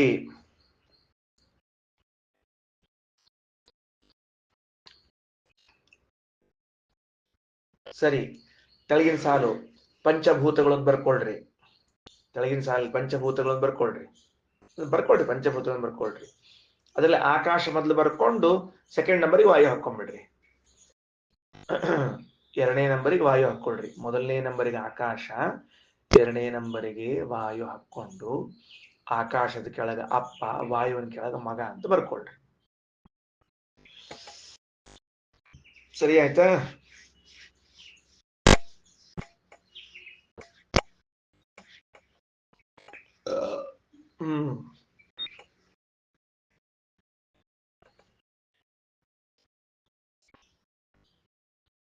ಸರಿ ಹೊತ್ತಿಲ್ಲ? ತಿಳಿದಿಲ್ಲ? ಇನ್ನೂ ತಿಳಿದಿಲ್ಲ? ಅಪ್ಪ ಮಗ ತಿಳಿದ, ಪಂಚಭೂತಗಳು ತಿಳಿದಿಲ್ಲ? ತಿಳಿದ್ಮೇಲೆ ಯಾರು ದೊಡ್ಡವ್ರು ಸಣ್ಣವ್ರು ಮಾಡೋಣ ಅಂತ. ಇನ್ಮೇಲೆ ದೊಡ್ಡವ್ರು ಸಣ್ಣ ಮಾಡೋಣ, ಸರಳವಾಗಿ ಮಾಡೋಣ ಅಂತ. ಏನು? ಅಧಿದೇವತೆಗಳಲ್ಲಿ ಸೃಷ್ಟಿಕ್ರಮ ಹೆಂಗದ ಅಂದ್ರ, ಮಹತ್ತತ್ವ, ಅಹಂಕಾರ ತತ್ವ. ಆ ಅಹಂಕಾರ ತತ್ವದಲ್ಲಿ ವೈಕಾರಿಕ, ತೈಜಸ, ತಾಮಸ ಅಥವಾ ಸಾತ್ವಿಕ, ರಾಜಸ, ತಾಮಸ, ಅದೇನ್ ತಲೆಗೆ ತಿಳ್ಕೊಬೇಡ್ರಿ. ಈ ಸಾತ್ವಿಕ ಅಹಂಕಾರದಿಂದಾಗಿ ಮೊದಲು ವಾಯುದೇವರು ಹುಟ್ಟಿಬಿಟ್ಟಾರೆ. ವಾಯು ಅಂದ್ರೆ ಈ ಪಾಠದಲ್ಲಿ ನಡೆದ ಪ್ರಭಾವಾಯು.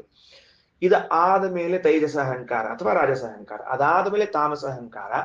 ಆ ತಾಮಸ ಅಹಂಕಾರದಲ್ಲಿ ಆಕಾಶ ಮೊದಲು ಹುಟ್ಟಿ ಅನಂತರದಲ್ಲಿ ವಾಯು ಹುಟ್ಟಿಕೊಂಡಿದೆ. ಅಹಂಕಾರದ ಮೊದಲನೇ ಬ್ರಾಂಚು ಸಾತ್ವಿಕ ಅಹಂಕಾರ. ಅದರಲ್ಲಿ ಫಸ್ಟ್ ಹುಟ್ಟಿದವರು ವಾಯುದೇವರು. ಆಮೇಲೆ ಅಹಂಕಾರದ ಕೊನೆಯ ಬ್ರಾಂಚು ತಾಮಸ ಅಹಂಕಾರ. ಅದರಲ್ಲಿ ಮೊದಲಿಗೆ ಹುಟ್ಟಿದವರು ಯಾರು? ಆಕಾಶ. ಸೊ ಇದರಲ್ಲಿ ಮೊದಲು ಹುಟ್ಟ್ಯಾರ. ಇಷ್ಟು ಗದ್ಲದ ನೋಡ್ರಿ. ಅಹಂಕಾರ, ತಾಮಸ ಅಹಂಕಾರಕ್ಕಿಂತ ಮೊದಲು ಸಾತ್ವಿಕ ಅಹಂಕಾರ, ಅಂದಮೇಲೆ ಸಾತ್ವಿಕ ಅಹಂಕಾರದಿಂದ ಹುಟ್ಟಿದವರು ತಾಮಸಕ್ಕಿಂತ ಮೊದಲಾಗಲೇಬೇಕು, ಸಹಜವಾಗಿದೆ. ಆಮೇಲೆ ತಾಮಸ ಅಹಂಕಾರದಲ್ಲಿ ಪಂಚಭೂತಗಳು ಹುಟ್ಟುವಾಗ, ತಾಮಸ ಅಹಂಕಾರದಲ್ಲಿ ಪಂಚಭೂತಗಳು ಹುಟ್ಟುವಾಗ ಮೊದಲು ಆಕಾಶ ಹುಟ್ಟಿ ಆಮೇಲೆ ವಾಯು ಹುಟ್ಟಿದೆ, ಭೂತಗಳಿಗೆ ಮಳಿ ಬರ್ತದೆ. ಅಷ್ಟೇ ಅಲ್ಲ, ಈ ಆಕಾಶ ಪಕ್ಷಕ್ಕೊಂದು ವಿಶೇಷದ ಅಂತಾರೆ ಶ್ರೀಮದಾಚಾರ್ಯ. ಏನ್ ವಿಶೇಷದರಿಪ ಅಂದ್ರೆ ಆವರಣಗಳನ್ನು ನೋಡ್ಕೋತ ಬರ್ಬೇಕು. ಪೃಥ್ವಿಗೆ ಜಲಾವರಣ, ಆಮೇಲೆ ಅಗ್ನ್ಯಾವರಣ, ಆಮೇಲೆ ವಾಯುವಾವರಣ, ಆಮೇಲೆ ಆಕಾಶಾವರಣ. ಆಕಾಶಾವರಣ ವಾಯುವಾವರಣಕ್ಕಿಂತ ಜಾಸ್ತಿ ಅದ ವ್ಯಾಪ್ತಿಯಲ್ಲಿ. ಹೆಂಗದ ಸರಾಫ್ ಅವರ? ಪೃಥ್ವಿ, ಪೃಥ್ವಿ ಹೊರಗಡೆಗೆ ಜಲ, ಜಲದ ಹೊರಗಡೆಗೆ ಅಗ್ನಿ, ಅಗ್ನಿ ಹೊರಗಡೆಗೆ ವಾಯು, ವಾಯುವಿನ ಹೊರಗಡೆಗೆ ಆಕಾಶ. ಅಂದಮೇಲೆ ಆಕಾಶದ ವ್ಯಾಪ್ತಿ ವಾಯುವಿಗಿಂತ ಜಾಸ್ತಿ ಇದ್ದುದರಿಂದಾಗಿ ಆಕಾಶ ದೊಡ್ಡದು ಅಂತ ಇವ್ರ ಪಕ್ಷ. ಅಲ್ಲಿ ಮೊದಲು ಹುಟ್ಟಿದ್ರಿಂದ ಸೃಷ್ಟಿಯಲ್ಲಿ ಮೊದಲು ಯಾರು ಬರ್ತಾರೋ ಅವರಲ್ಲಿ ಗುಣಗಳು ಹೆಚ್ಚು ಅಂತ ಅವ್ರ ಪಕ್ಷ. ಅದಕ್ಕೆ ಪರಮಾತ್ಮ ಅಂತಾನ, ಅಧಿದೈವದಲ್ಲಿ ವಾಯು ಹೆಚ್ಚು, ಅಧಿಭೂತದಲ್ಲಿ ಆಕಾಶ ಹೆಚ್ಚು, ಎರಡೂ ಸಮಬಲ ಆದದ್ರಿಂದ ಎರಡೂ ಉಪಾಸನೆ ಮಾಡಿದ್ರು ದೋಷವಿಲ್ಲ ಅಂತ ತಿಳಿದುಕೊಂಡು ಹೇಳ್ತಾ ಇದ್ದಾನೆ. ಉಪಾಸನೆ ಎರಡೂ ಪಕ್ಷಗಳವ. ಏನ್ ಪಕ್ಷಗಳವ? ಸಂಧ್ಯಾವಂದನೆ ಮಾಡ್ತಿರ್ತಾರೆ, ಮಾಡೋ ಕಾಲಕ್ಕೆ ಸೂರ್ಯೋದಯ ಆಗೋವರೆಗೂ ನಿಂತುಕೊಂಡು ಗಾಯತ್ರಿ ಜಪ ಮಾಡ್ರಿ ಅಂತ ಸಂಧ್ಯಾವಂದನೆ ನಿಯಮ. ನಿಂತುಕೊಂಡು ಗಾಯತ್ರಿ ಮಾಡ್ರಿ. ಸೂರ್ಯೋದಯಕ್ಕಿಂತ ಮೊದಲು ನೀವು ಅರ್ಘ್ಯ ಕೊಟ್ಟು ಗಾಯತ್ರಿ ಜಪ ಮಾಡ್ಲಿಕ್ಕೆ ಹತ್ತಿದ್ರೆ ಮತ್ತ ಆಮೇಲೆ ಅಲ್ಲ, ಎದ್ದದ್ದು 9 ಮೇಲೆ ಎದ್ರ ಮಳೆ ಬರುದಿಲ್ಲ. ಅದಕ್ಕೆ ಮೊದ್ಲೇ ಅಣ್ಣಿಗಿರಿಯವ್ರ ಮೊದ್ಲೇ ಎದ್ದಿದ್ರೆ ಹಿಂಗ ಅಭಿಪ್ರಾಯ. ಆಮೇಲೆ ಸೂರ್ಯೋದಯ ಆದ ಮೇಲೆ ಏನ್ ಮಾಡ್ಬೇಕು ಅಂದ್ರೆ ನಿಂತ್ಕೊಂಡ್ ಮಾಡ್ಲಿಕ್ಕೂ ಬರ್ತದೆ, ಕುತ್ಕೊಂಡ್ ಮಾಡ್ಲಿಕ್ಕೂ ಬರ್ತದೆ. ಐಚ್ಛಿಕ ಅದ ಅಲ್ಲಿ, ನಿಂತುಕೊಂಡಾದ್ರೂ ಮಾಡ್ರಿ, ಕುತ್ಕೊಂಡಾದ್ರೂ ಮಾಡ್ರಿ. ಹಂಗ ಎರಡೂ ಪಕ್ಷಗಳಲ್ಲಿ ಸರಿ ಇದ್ದೊತ್ನೊಳಗೆ ಇದನ್ನರ ಮಾಡ್ರಿ, ಅದನ್ನರ ಮಾಡ್ರಿ, ಏನ್ ದೋಷ ಅದ? ಎರಡೂ ಶ್ರೇಷ್ಠವೇ ಅಲ್ಲ. ಅದರಿಂದ ಮಹಿದಾಸ ಇತರೆ ಅಂದ, ಒಂದು ಪಕ್ಷ ಖಂಡನ ಮಾಡ್ಲಿಕ್ಕೆ ಹೋಗ್ಬೇಡ್ರಿ, ಎರಡೂ ಪಕ್ಷಗಳು ಸರಿಯವ ಅನ್ನೋ ಅಭಿಪ್ರಾಯವನ್ನ ತಿಳಿಸಿದ್ದಾರ. ಸಮಬಲತ್ವ ಹೆಂಗ್ ತಿಳ್ಕೊಳ್ಬೇಕು ಅಂದ್ರೆ ಮೊದಲು ಈ ಕಡೆ ಬರೋಣಂತ, ಪಂಚಭೂತಗಳಲ್ಲಿ ಬಂದ್ಬೋಣಂತ. ಪಂಚಭೂತಗಳಲ್ಲಿ ಬಂದಾಗ ಆಕಾಶ ಮೊದಲು ಹುಟ್ಟೇದ, ವಾಯು ಆಮೇಲೆ ಹುಟ್ಟೇದ. ಸೊ ಆಕಾಶ ಶ್ರೇಷ್ಠ ಆಯ್ತು. ಸರಿ, ಅಹಂಕಾರಗಳಲ್ಲಿ 3 ಭಾಗ ಮಾಡಿಕೊಂಡಾಗ ಸಾತ್ವಿಕ ಅಹಂಕಾರದಿಂದ ಮೊದಲು ಹುಟ್ಟಿದವರು ವಾಯುದೇವರು ಅಂದ್ರೆ ಪ್ರವಾಹ ವಾಯು, ಕೊನೆಗೆ ತಾಮಸ ಅಹಂಕಾರದಲ್ಲಿ ಹುಟ್ಟಿದವರು ಆಕಾಶ. ಇಲ್ಲಿ ಅಪ್ಪ ವಾಯು ಆದ, ಮಗ ಆಕಾಶ ಆಯ್ತು. ಅಲ್ಲಿ ಅಪ್ಪ ಆಕಾಶ ಆಗಿ ಮಗ ವಾಯು ಆಯ್ತು. ಎರಡು ಕಡೆಗಳಲ್ಲಿ ತಂದೆ ಮಗ ಇದ್ದಾರೆ. ತಂದೆ ಮಗ ಅಲ್ಲ, ಬೇರೆ ಹೆಂಗ ಆಳಿಗೆ ಬರ್ತದೆ? ಇಲ್ಲಿ ಇವ್ರ ತಂದೆ ಮಕ್ಕಳು ಅಲ್ಲ, ಅವ್ರ ತಂದೆ ಮಕ್ಕಳು ಅನ್ನೋ ಬಲ ಎರಡು ಕಡೆಗೆ ಬಂದೇ ಬಿಡುತ್ತಲ್ಲ.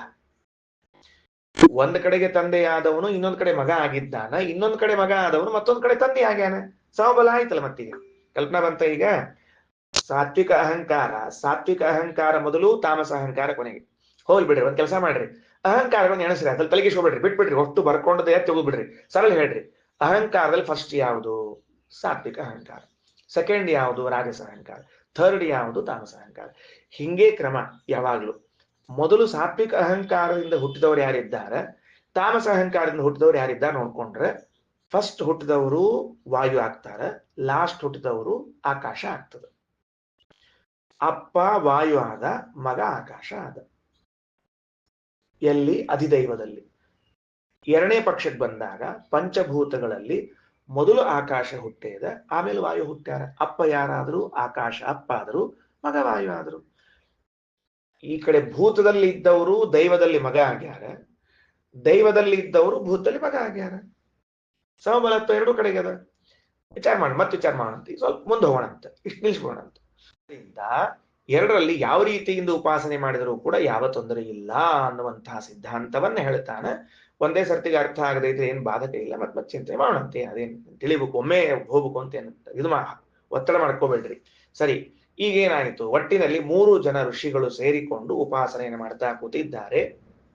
ಇವರ ಉಪಾಸನೆಯ ಚಿಂತನೆಯ ಕ್ರಮ ಹೀಗಿದೆ. ಏನು ಉಪಾಸನೆ ಮಾಡ್ಲಿಕ್ಕೆ ಹೊರಟರು ಅಂದ್ರೆ, ಸಾಮಾನ್ಯವಾಗಿ ಲೋಕದಲ್ಲಿ ಎಲ್ಲರೂ ಕೂಡ ಪದಾರ್ಥಗಳಲ್ಲಿ ಭಗವಂತನ ಚಿಂತನೆಯನ್ನು ಮಾಡ್ತಾರೆ. ಪ್ರತೀಕಾಲಮನರು, ಅಪ್ರತೀಕಾಲಮನರು, ವ್ಯಾಪ್ತೋಪಾಸಕರು, ಸಂಕುಚಿತ ಉಪಾಸಕರು ಅಂತಿದ್ದಾರೆ. ಯಾರೋ ಪ್ರತಿಮೆಯಲ್ಲಿ ಉಪಾಸನೆ ಮಾಡ್ತಾರೆ ಭಗವಂತನನ್ನ, ಇನ್ಯಾರೋ ಗೋವುಗಳಲ್ಲಿ ಉಪಾಸನೆ ಮಾಡ್ತಾರೆ, ಇನ್ಯಾರೋ ನೀರಿನಲ್ಲಿ, ಸೂರ್ಯನಲ್ಲಿ ಉಪಾಸನೆ ಮಾಡ್ತಾರೆ. ಈ 3 ಜನ ಋಷಿಗಳು, ಮಾಂಡೂಕೇಯರು, ಮಾಕ್ಷವ್ಯರು, ಅಗಸ್ತ್ಯರು, 3 ಜನ ಸೇರಿಕೊಂಡು ನಾವ್ಯಾಕೆ ಅಕ್ಷರದಲ್ಲಿ ಇದ್ದ ಭಗವದ್ ರೂಪದ ಉಪಾಸನೆ ಮಾಡಬಾರದು?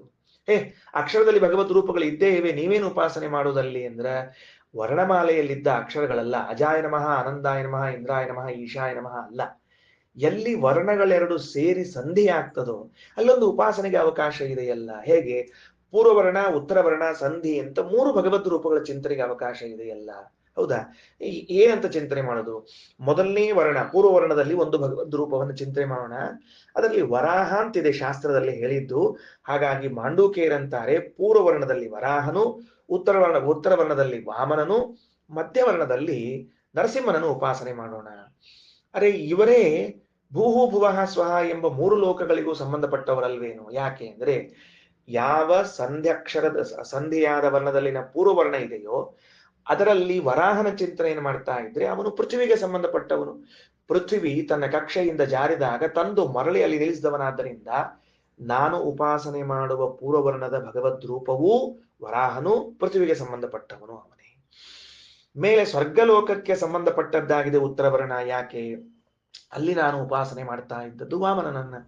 ವಾಮನ ತನ್ನ ಅಣ್ಣನಾದ ಇಂದ್ರನಿಗಾಗಿ 3 ಪಾದ ಭೂಮಿಯನ್ನ ಭಿಕ್ಷೆ ಕೇಳಿಕೊಂಡು ಅಳದು ತಿರುಗಿಸಿ ಸ್ವರ್ಗವನ್ನ ಅವನಿಗೆ ಕೊಟ್ಟದ್ನಲ್ವೋ? ಹಾಗಾದ್ರೆ ವಾಮನ ಅದಕ್ಕೆ ಸಂಬಂಧಪಟ್ಟವನು. ಸರಿ, ಮಧ್ಯದಲ್ಲಿರುವಂತಹ ಸಂಧ್ಯಕ್ಷರಕ್ಕೆ ಯಾರು? ವಾಯು. ವಾಯು ಅಂದ್ರೆ ಏನು? ಇಲ್ಲಿ ವಾಯು ಅನ್ನೋ ಶಬ್ದಕ್ಕೆ ನಾವು ನರಸಿಂಹ ಅಂತ ತಗೊಳ್ಳೋದು. ಯಾಕೆ ನರಸಿಂಹ ಅಂದ್ರೆ ಅಕ್ಷರಶಃ ಅವನು ಸಂಧಿಯಾದವನೇ. ನರ ಮತ್ತು ಸಿಂಹಗಳ ಸಂಧಿಯಾದುದರಿಂದ ಅವನನ್ನು ತಿಳ್ಕೊಳ್ಬೇಕು ಅಂತ ಹೀಗೊಂದು ಉಪಾಸನೆ. ಅದನ್ನು ಕೇಳ್ತಾ ಕುಳಿತಿರುವಂತಹ ಮಾಕ್ಷವ್ಯರಂತಾರೆ, ನರಸಿಂಹ ಸಂಧಿ ರೂಪ ಆಗಿರ್ಲಿ, ಆದರೆ ವಾಯುವಂತರ್ಗತನಾದವನು ಬೇಡ, ಆಕಾಶಾಂತರ್ಗತನಾದವನಾಗಲಿ. ಅದಕ್ಕೆ ಇವ್ರು ಅನ್ಕೊಂಡ್ರು ಆಕಾಶಾಂತರ್ಗತ ಅಂತ ಅವ್ರು ಉಪಾಸನೆ ಮಾಡಿದ್ದಾರೆ, ವಾಯುವಂತರ್ಗತ ಅಂತ ನಾನು ಉಪಾಸನೆ ಮಾಡಿದ್ದೀನಿ, ಬಾಧಕವೇನು? ಅಗಸ್ತ್ಯರಂತಾರೆ, ಅಲ್ಲ ಅಲ್ಲ ಮಾಂಡೂಕೇಯರೇ, ಅವ್ರು ಹೇಳ್ತಿರೋದನ್ನ ಗಮನಿಸಬೇಕು. ಭೂತಗಳಲ್ಲಿ ಆಕಾಶ ಮೊದಲು, ವಾಯು ಆಮೇಲೆ. ಅಂದ ಮೇಲೆ ಅಪ್ಪನಲ್ಲಿ ಉಪಾಸನೆ ಮಾಡುವುದು ಶ್ರೇಷ್ಠ ಮಗದಲ್ಲಿ ಉಪಾಸನೆ ಮಾಡುವಕ್ಕಿಂತ. ಮಾಂಡೂಕೇಯರು ವಿಚಾರ ಮಾಡಿದ್ರು. ಹಂಗಾದ್ರೆ ಏನ್ ನಿರ್ಧಾರ ಮಾಡಬೇಕು ಅಂತ ಅದಕ್ಕೆ ಮಹಿದಾಸ ಇತರ ಹೇಳ್ತಾನೆ, ಎರಡೂ ಪಕ್ಷಗಳು ಸಮಾನ. ಯಾಕೆ? ತಂದೆ ಮಗ ಅನ್ನುವಂತಹದ್ದು ಭೂತಗಳಲ್ಲಿ ಮತ್ತು ಅಧಿದೈವದಲ್ಲಿ ನೋಡಿದಾಗ ಅಧಿದೈವದಲ್ಲಿ ತ್ವಗೀಂದ್ರಿಯಕ್ಕೆ ಅಭಿಮಾನಿಗಳಾಗಿ ಮೊದಲು ವಾಯುದೇವರು ಹುಟ್ಟುಕೊಂಡು ಆಮೇಲೆ ತಾಮಸ ಅಹಂಕಾರದಿಂದ ಆಕಾಶ ಹುಟ್ಟಿಕೊಂಡಿದೆ. ಪಂಚಭೂತಗಳಲ್ಲಿ ಮೊದಲು ಆಕಾಶ ಹುಟ್ಟುಕೊಂಡು ಅನಂತರದಲ್ಲಿ ವಾಯು ಹುಟ್ಟುಕೊಂಡಿದೆ. ಆದ್ದರಿಂದ ಪಿತಾಪುತ್ರ ಸಂಬಂಧ, ಗುಣಗಳ ಶ್ರೇಷ್ಠತೆ ಕನಿಷ್ಠತೆಗಳಲ್ಲಿ ಎರಡೂ ಕಡೆಗೂ ಸಮ ಆಗ್ತಾದ್ದರಿಂದ ಎರಡೂ ಉಪಾಸನೆಯನ್ನು ಮಾಡುವುದು ಸರಿ ಎಂಬುದಾಗಿ ತಿಳಿಸಿಕೊಟ್ಟರು. ಇಷ್ಟು ವಿಷಯ. ಇದು ಈ ಖಂಡದೊಳಗೆ ಇನ್ನೊಂದು ವಿಚಾರದ ಆ ಒಂದು ವಿಚಾರ ಮುಗಿದ ಒಂದು ಖಂಡ ಮುಗೀತದೆ. ಇಲ್ಲೊಂದು ವಿಚಾರದ ಅದೊಂದು ಖಂಡ ಮುಗೀತದ. ಇರ್ಲಿ, ಈಗ ಇಷ್ಟಕ್ಕೆ ನಾವು ಭಾಷ್ಯವನ್ನು ತಗೋಣಂತೀಗ. ಯಾಕಂದ್ರೆ ಇದು ಉಪನಿಷತ್ತಿನ ಕಥೆ ಆಟ ಇಷ್ಟೊತ್ತು, ಇನ್ನು ಭಾಷ್ಯದ ಕಥೆ ಆಗ್ಬೇಕು. ಇನ್ನ ತಗೊಳ್ರಿ ಏನ್ ಕಥೆ ಇನ್ನ. ಅಥಾತ ಸಂಹಿತಾಯ ಉಪನಿಷತ್. ಅತಃ ಸಂಹಿತಾಯ ಉಪನಿಷತ್. ನೋಡಪ್ಪ, ಇನ್ನು ಮುಂದೆ ನಾವೇನ್ ಮಾಡ್ಲಿಕ್ಕೆ ಹೊರಟಿದ್ದೇವೆ? ಸಂಹಿತಾ ಅಂತಂದ್ರ ಸಂಧಿ. ಆ ಸಂಧಿ ಅಕ್ಷರಗಳಲ್ಲಿರುವ ಭಗವದ್ ರೂಪಗಳ ಉಪಾಸನೆಯ ವಿಚಾರವನ್ನ ತೆಗೆದುಕೊಳ್ಳಿಕ್ಕೆ ಹೊರಟಿದ್ದೇವೆ. ವಿಷಯ ಹೇಳ್ಬಿಟ್ಟಿನ, ಅದರಿಂದ ಸರಳ ಓದ್ತಿರ್ತೀನಿ ಬಡ ಬಡ ಬಡ. ಯಾವ ತಗೋಣ ಸಂಧಿ ಅಕ್ಷರಕ್ಕೆ ಮೊದಲು ಅಂದ್ರೆ ವಿಷ್ಣು ನಾಮ್ನಿ ಶಕಾರಸ್ಯ ಡಕಾರಸ್ಯ ಚ ಸಂಹಿತಾಂ. ವಿಷ್ಣು ಅಂತನ್ನುವ ಅಕ್ಷರವನ್ನೇ ತಗೊಂಬಣಂತ. ಅದ ಚಲೋ, ವಿಷ್ಣು ಪದವನ್ನೇ ತಗೋಣಂತೆ. ಯಾಕ?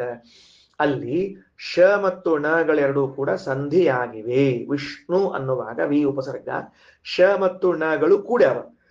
ಅದಕ್ಕೆ ಅಲ್ಲಿ ಸಂಧಿಯಾದ್ರಿಂದ ಅದನ್ನು ತೆಗೆದುಕೊಳ್ಳಿಕ್ ಬರ್ತದ ಬೇಗನೆ. ವಿಷ್ಣು ನಾಮ್ನಿ ಶಕಾರಸ್ಯ ಡಕಾರಸ್ಯ ಚ ಸಂಹಿತಾಂ. ಏನ್ ಮಾಡ್ತದೆ ಈ ಸಂಧಿ? ವಿಷ್ಣೋಸ್ತು ಬಹುರೂಪಾಣಾಂ ವಾಚಿಕಾ ಮೃಷಯೋ ವಿದುಹು.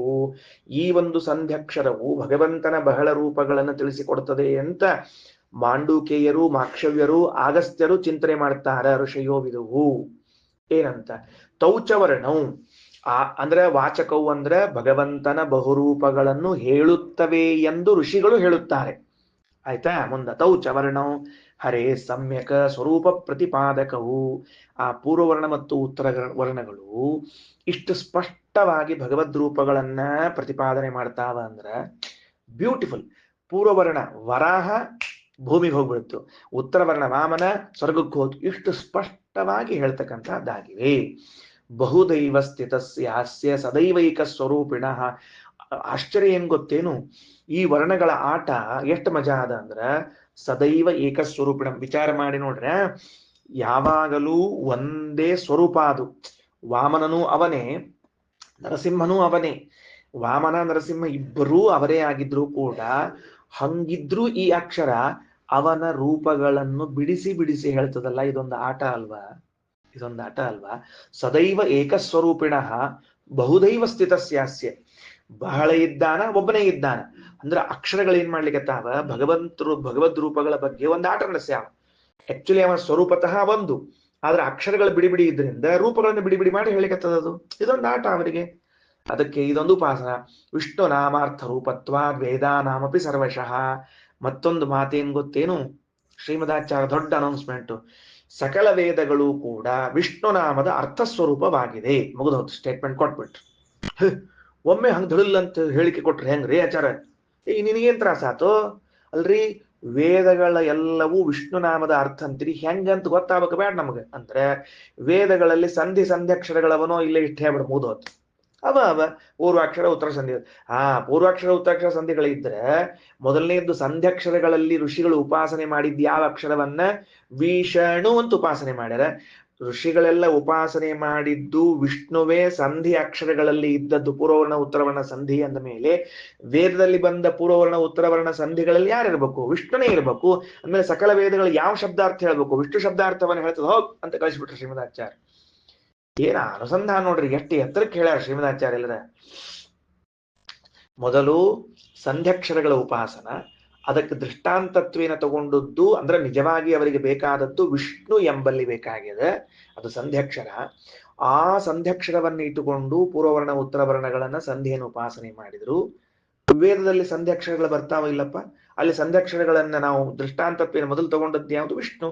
ಹಂಗಾರೆ ಆ ಅಕ್ಷರಗಳು ಆ ರೂಪಗಳೇನವನೋ ಅವೇ ಇಲ್ಲವ. ವಿಷ್ಣು ಶಬ್ದಾರ್ಥನೆ ಬಂತಲ್ಲ ಎಲ್ಲ ಕಡೆಗೂ. ಸರಿ, ಅನ್ಯೇಷಾಮಪಿ ಶಬ್ದಾನಾಂ ಸಂಹಿತಾ ವಿಷ್ಣು ವಾಚಿಕಾ. ಬರೇ ವೇದದಲ್ಲಿ ಅಲ್ಲ, ಬೇರೆ ವರ್ಣಗಳು ಕೂಡ ಸಂಹಿತ ಅಲ್ಲಿದ್ದ ಎಲ್ಲ ಅಕ್ಷರಗಳು ವಿಷ್ಣುವಾಚಿಕಾ, ಭಗವಂತನನ್ನೇ ಹೇಳ್ತದೆ. ತದ್ವಾಚಕಾಸ್ತಥಾ ವರ್ಣ ಸರ್ವೇ ಲೌಕಿಕ ವೈದಿಕಾ. ಅಷ್ಟೇ ಅಲ್ಲಪ್ಪ, ಲೌಕಿಕ ವೈದಿಕ ವರ್ಣಗಳೂ ಕೂಡ ಭಗವಂತನನ್ನೇ ಹೇಳಬೇಕು, ಬೇರೆದನ್ನಲ್ಲ. ಸರಿ, ಮುಗಿದೋತು. ಇದೇ ಲೌಕಿಕ ವೈದಿಕ ಭೇದ ಭಿನ್ನ ವರ್ಣಾತ್ಮಕ ಧ್ವನ್ಯಾತ್ಮಕ ಅಶೇಷ ಶಬ್ದಾರ್ಥ ಬಂತ್ ನೋಡ್ರಿ. ಮತ್ತ ಅಲ್ಲೇ ಬಂತಲ್ ಮತ್ತ. ಪ್ರಭಾಕರ್, ಎಷ್ಟು ಚೆನ್ನಾಗಿದೆ ಎಲ್ಲ ವಿಷಯ. ಮುಂದೆ ನೋಡ್ರಿ, ಉಪನಿಷತ್ತು. ಪೃಥಿವಿ ಪೂರ್ವ ರೂಪಂ ದೇವರುತ್ತರ ರೂಪಂ ವಾಯು ಸಂಹಿತ ಇತಿ ಮಾಂಡೂಕೇಯ. ಬರೆಸಿದ್ದೀನಿ, ಮುಂದೊರಟೀನಿ. ಪೃಥಿವಿ ನಾಮಕಂ ರೂಪಂ ಪೃಥುತ್ವಾತ್ ಪೃಥಿವಿ ಸ್ಥಿತಂ. ಪೃಥ್ವಿಯಲ್ಲಿದ್ದ ಭಗವಂತನಿಗೆ ಪೃಥ್ವಿ ಅಂತ ಹೆಸರು. ಯಾಕ? ಪೃಥುತ್ವಾತ್, ವಿಸ್ತಾರಗೊಂಡದ್ದರಿಂದ, ವಿಸ್ತೃತನಾದದ್ದರಿಂದ ಅವನಿಗೆ ಪೃಥ್ವಿ ಅಂತ ಹೆಸರು. ಇಲ್ಲೆಲ್ಲ ಬಹಳ ಚಂದ ವಿಷಯಗಳವ, ಸ್ವಲ್ಪ ಸೂಕ್ಷ್ಮ ಸೂಕ್ಷ್ಮ ವಿಚಾರಗಳವ. ಮತ್ತೆ ಹೇಳೋ ಪ್ರಯತ್ನ ಮಾಡ್ತೀನಿ. ಯಾಕೆ ಹೇಳಿಕತೀನಿ ಅಂದ್ರೆ, ಪೃಥ್ವಿಯಲ್ಲಿ ಪೃಥ್ವಿ ಸ್ಥಿತಂ ಪೃಥ್ವಿ ನಾಮಕಂ ರೂಪಂ. ಪೃಥ್ವಿಯಲ್ಲಿ ಇದ್ದದ್ದಕ್ಕೆ ಭಗವಂತನಿಗೆ ಪೃಥ್ವಿ ಅಂತ ಹೆಸರಂತೆ. ಏನು? ಪೃಥ್ವಿಯಲ್ಲಿ ಇದ್ದದ್ದಕ್ಕೆ ಭಗವಂತನಿಗೆ ಪೃಥ್ವಿ ಅಂತ ಹೆಸರಂತೆ. ಯಾಕೆ ಅಂದ್ರೆ ಪೃಥುತ್ವಾತ್, ಪೃಥ್ವಿ ಎಷ್ಟು ಹರಡಿಕೊಂಡಿದೆಯೋ ಅಷ್ಟು ವ್ಯಾಪ್ತನಾಗಿ ಇದ್ದಾನೆ. ಅಂದ್ರೆ ನಿಮ್ಮ ಯಾರವರು ಪ್ರಾಯಶಃ ಇದನ್ನ ಕಂಡಿಡಿದವರು ಬೆಂಜಮಿನ್ ಫ್ರಾಂಕ್ಲಿನ್ ಇರ್ಬೇಕು ಕಾಣಿಸ್ತದೆ, ಅಥವಾ ಬೇರೆ ಯಾರೋ ಗೊತ್ತಿಲ್ಲ, ನಂಗೆ ನೆನಪು ಬರ್ತಿಲ್ಲ.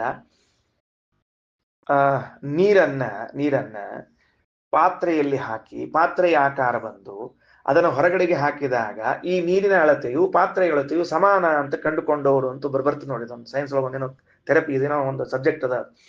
ಈ ನೀರು ಇದ್ರದ್ದು ಅಳತೆ ಎಷ್ಟದ ಅಂತ ಗೊತ್ತಾಗಬೇಕಲ್ಲ ನಮ್ಗೆ. ಯಾಕಂದ್ರೆ ನೀರಿಗೆ ಅಳತೆ ಹೇಳಿಕ್ ಬರೋದಿಲ್ಲ ನಮ್ಗೀಗ.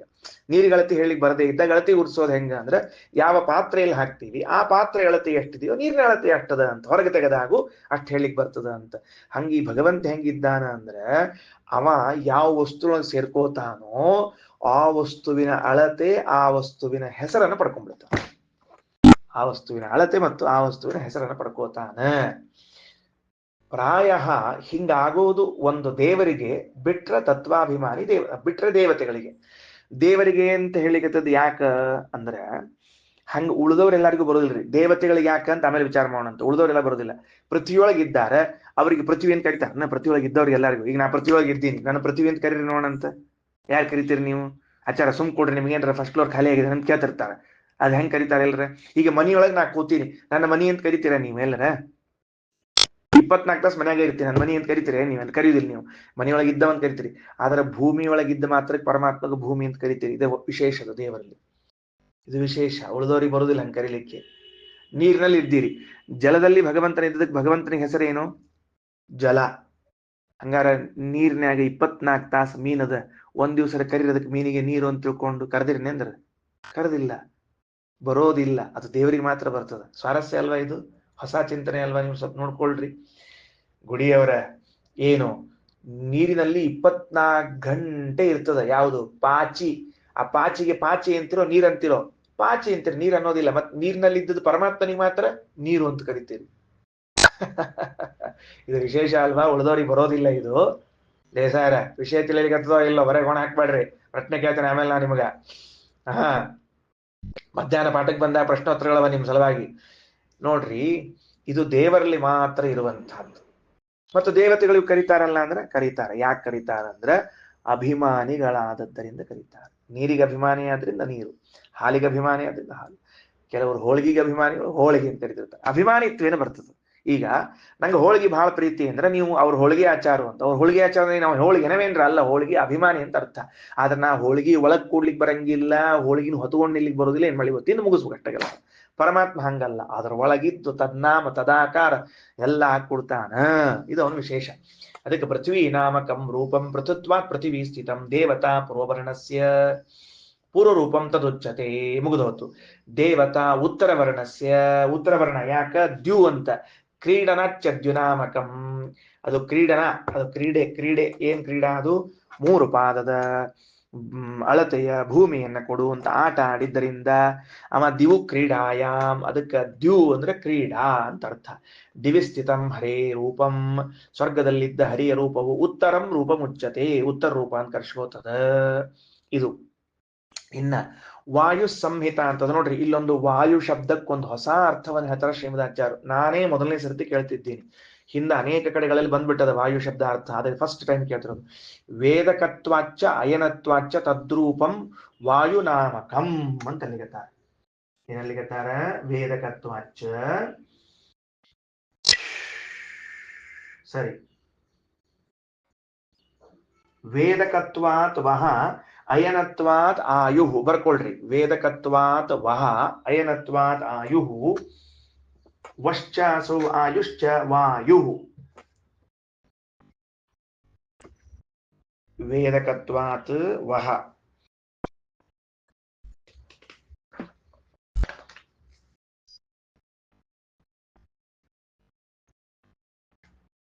ವೇದಕತ್ವಾತ್ ವಹ ಮುಂದ ಮುಂದ ಅಯನತ್ವಾತ್ ಆಯು,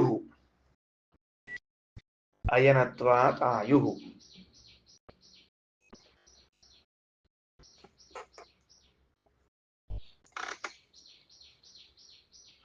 ವಶ್ಚಾಸೌ ಆಯುಶ್ಚ ವಾಯು.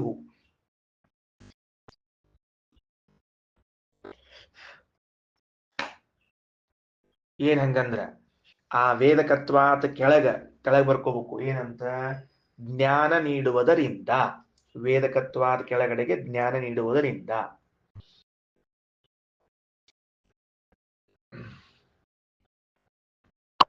ಅಯನತ್ವಾತ್ ಅನ್ನೋದಕ್ಕೆ ಆಶ್ರಯ ನೀಡುವುದರಿಂದ.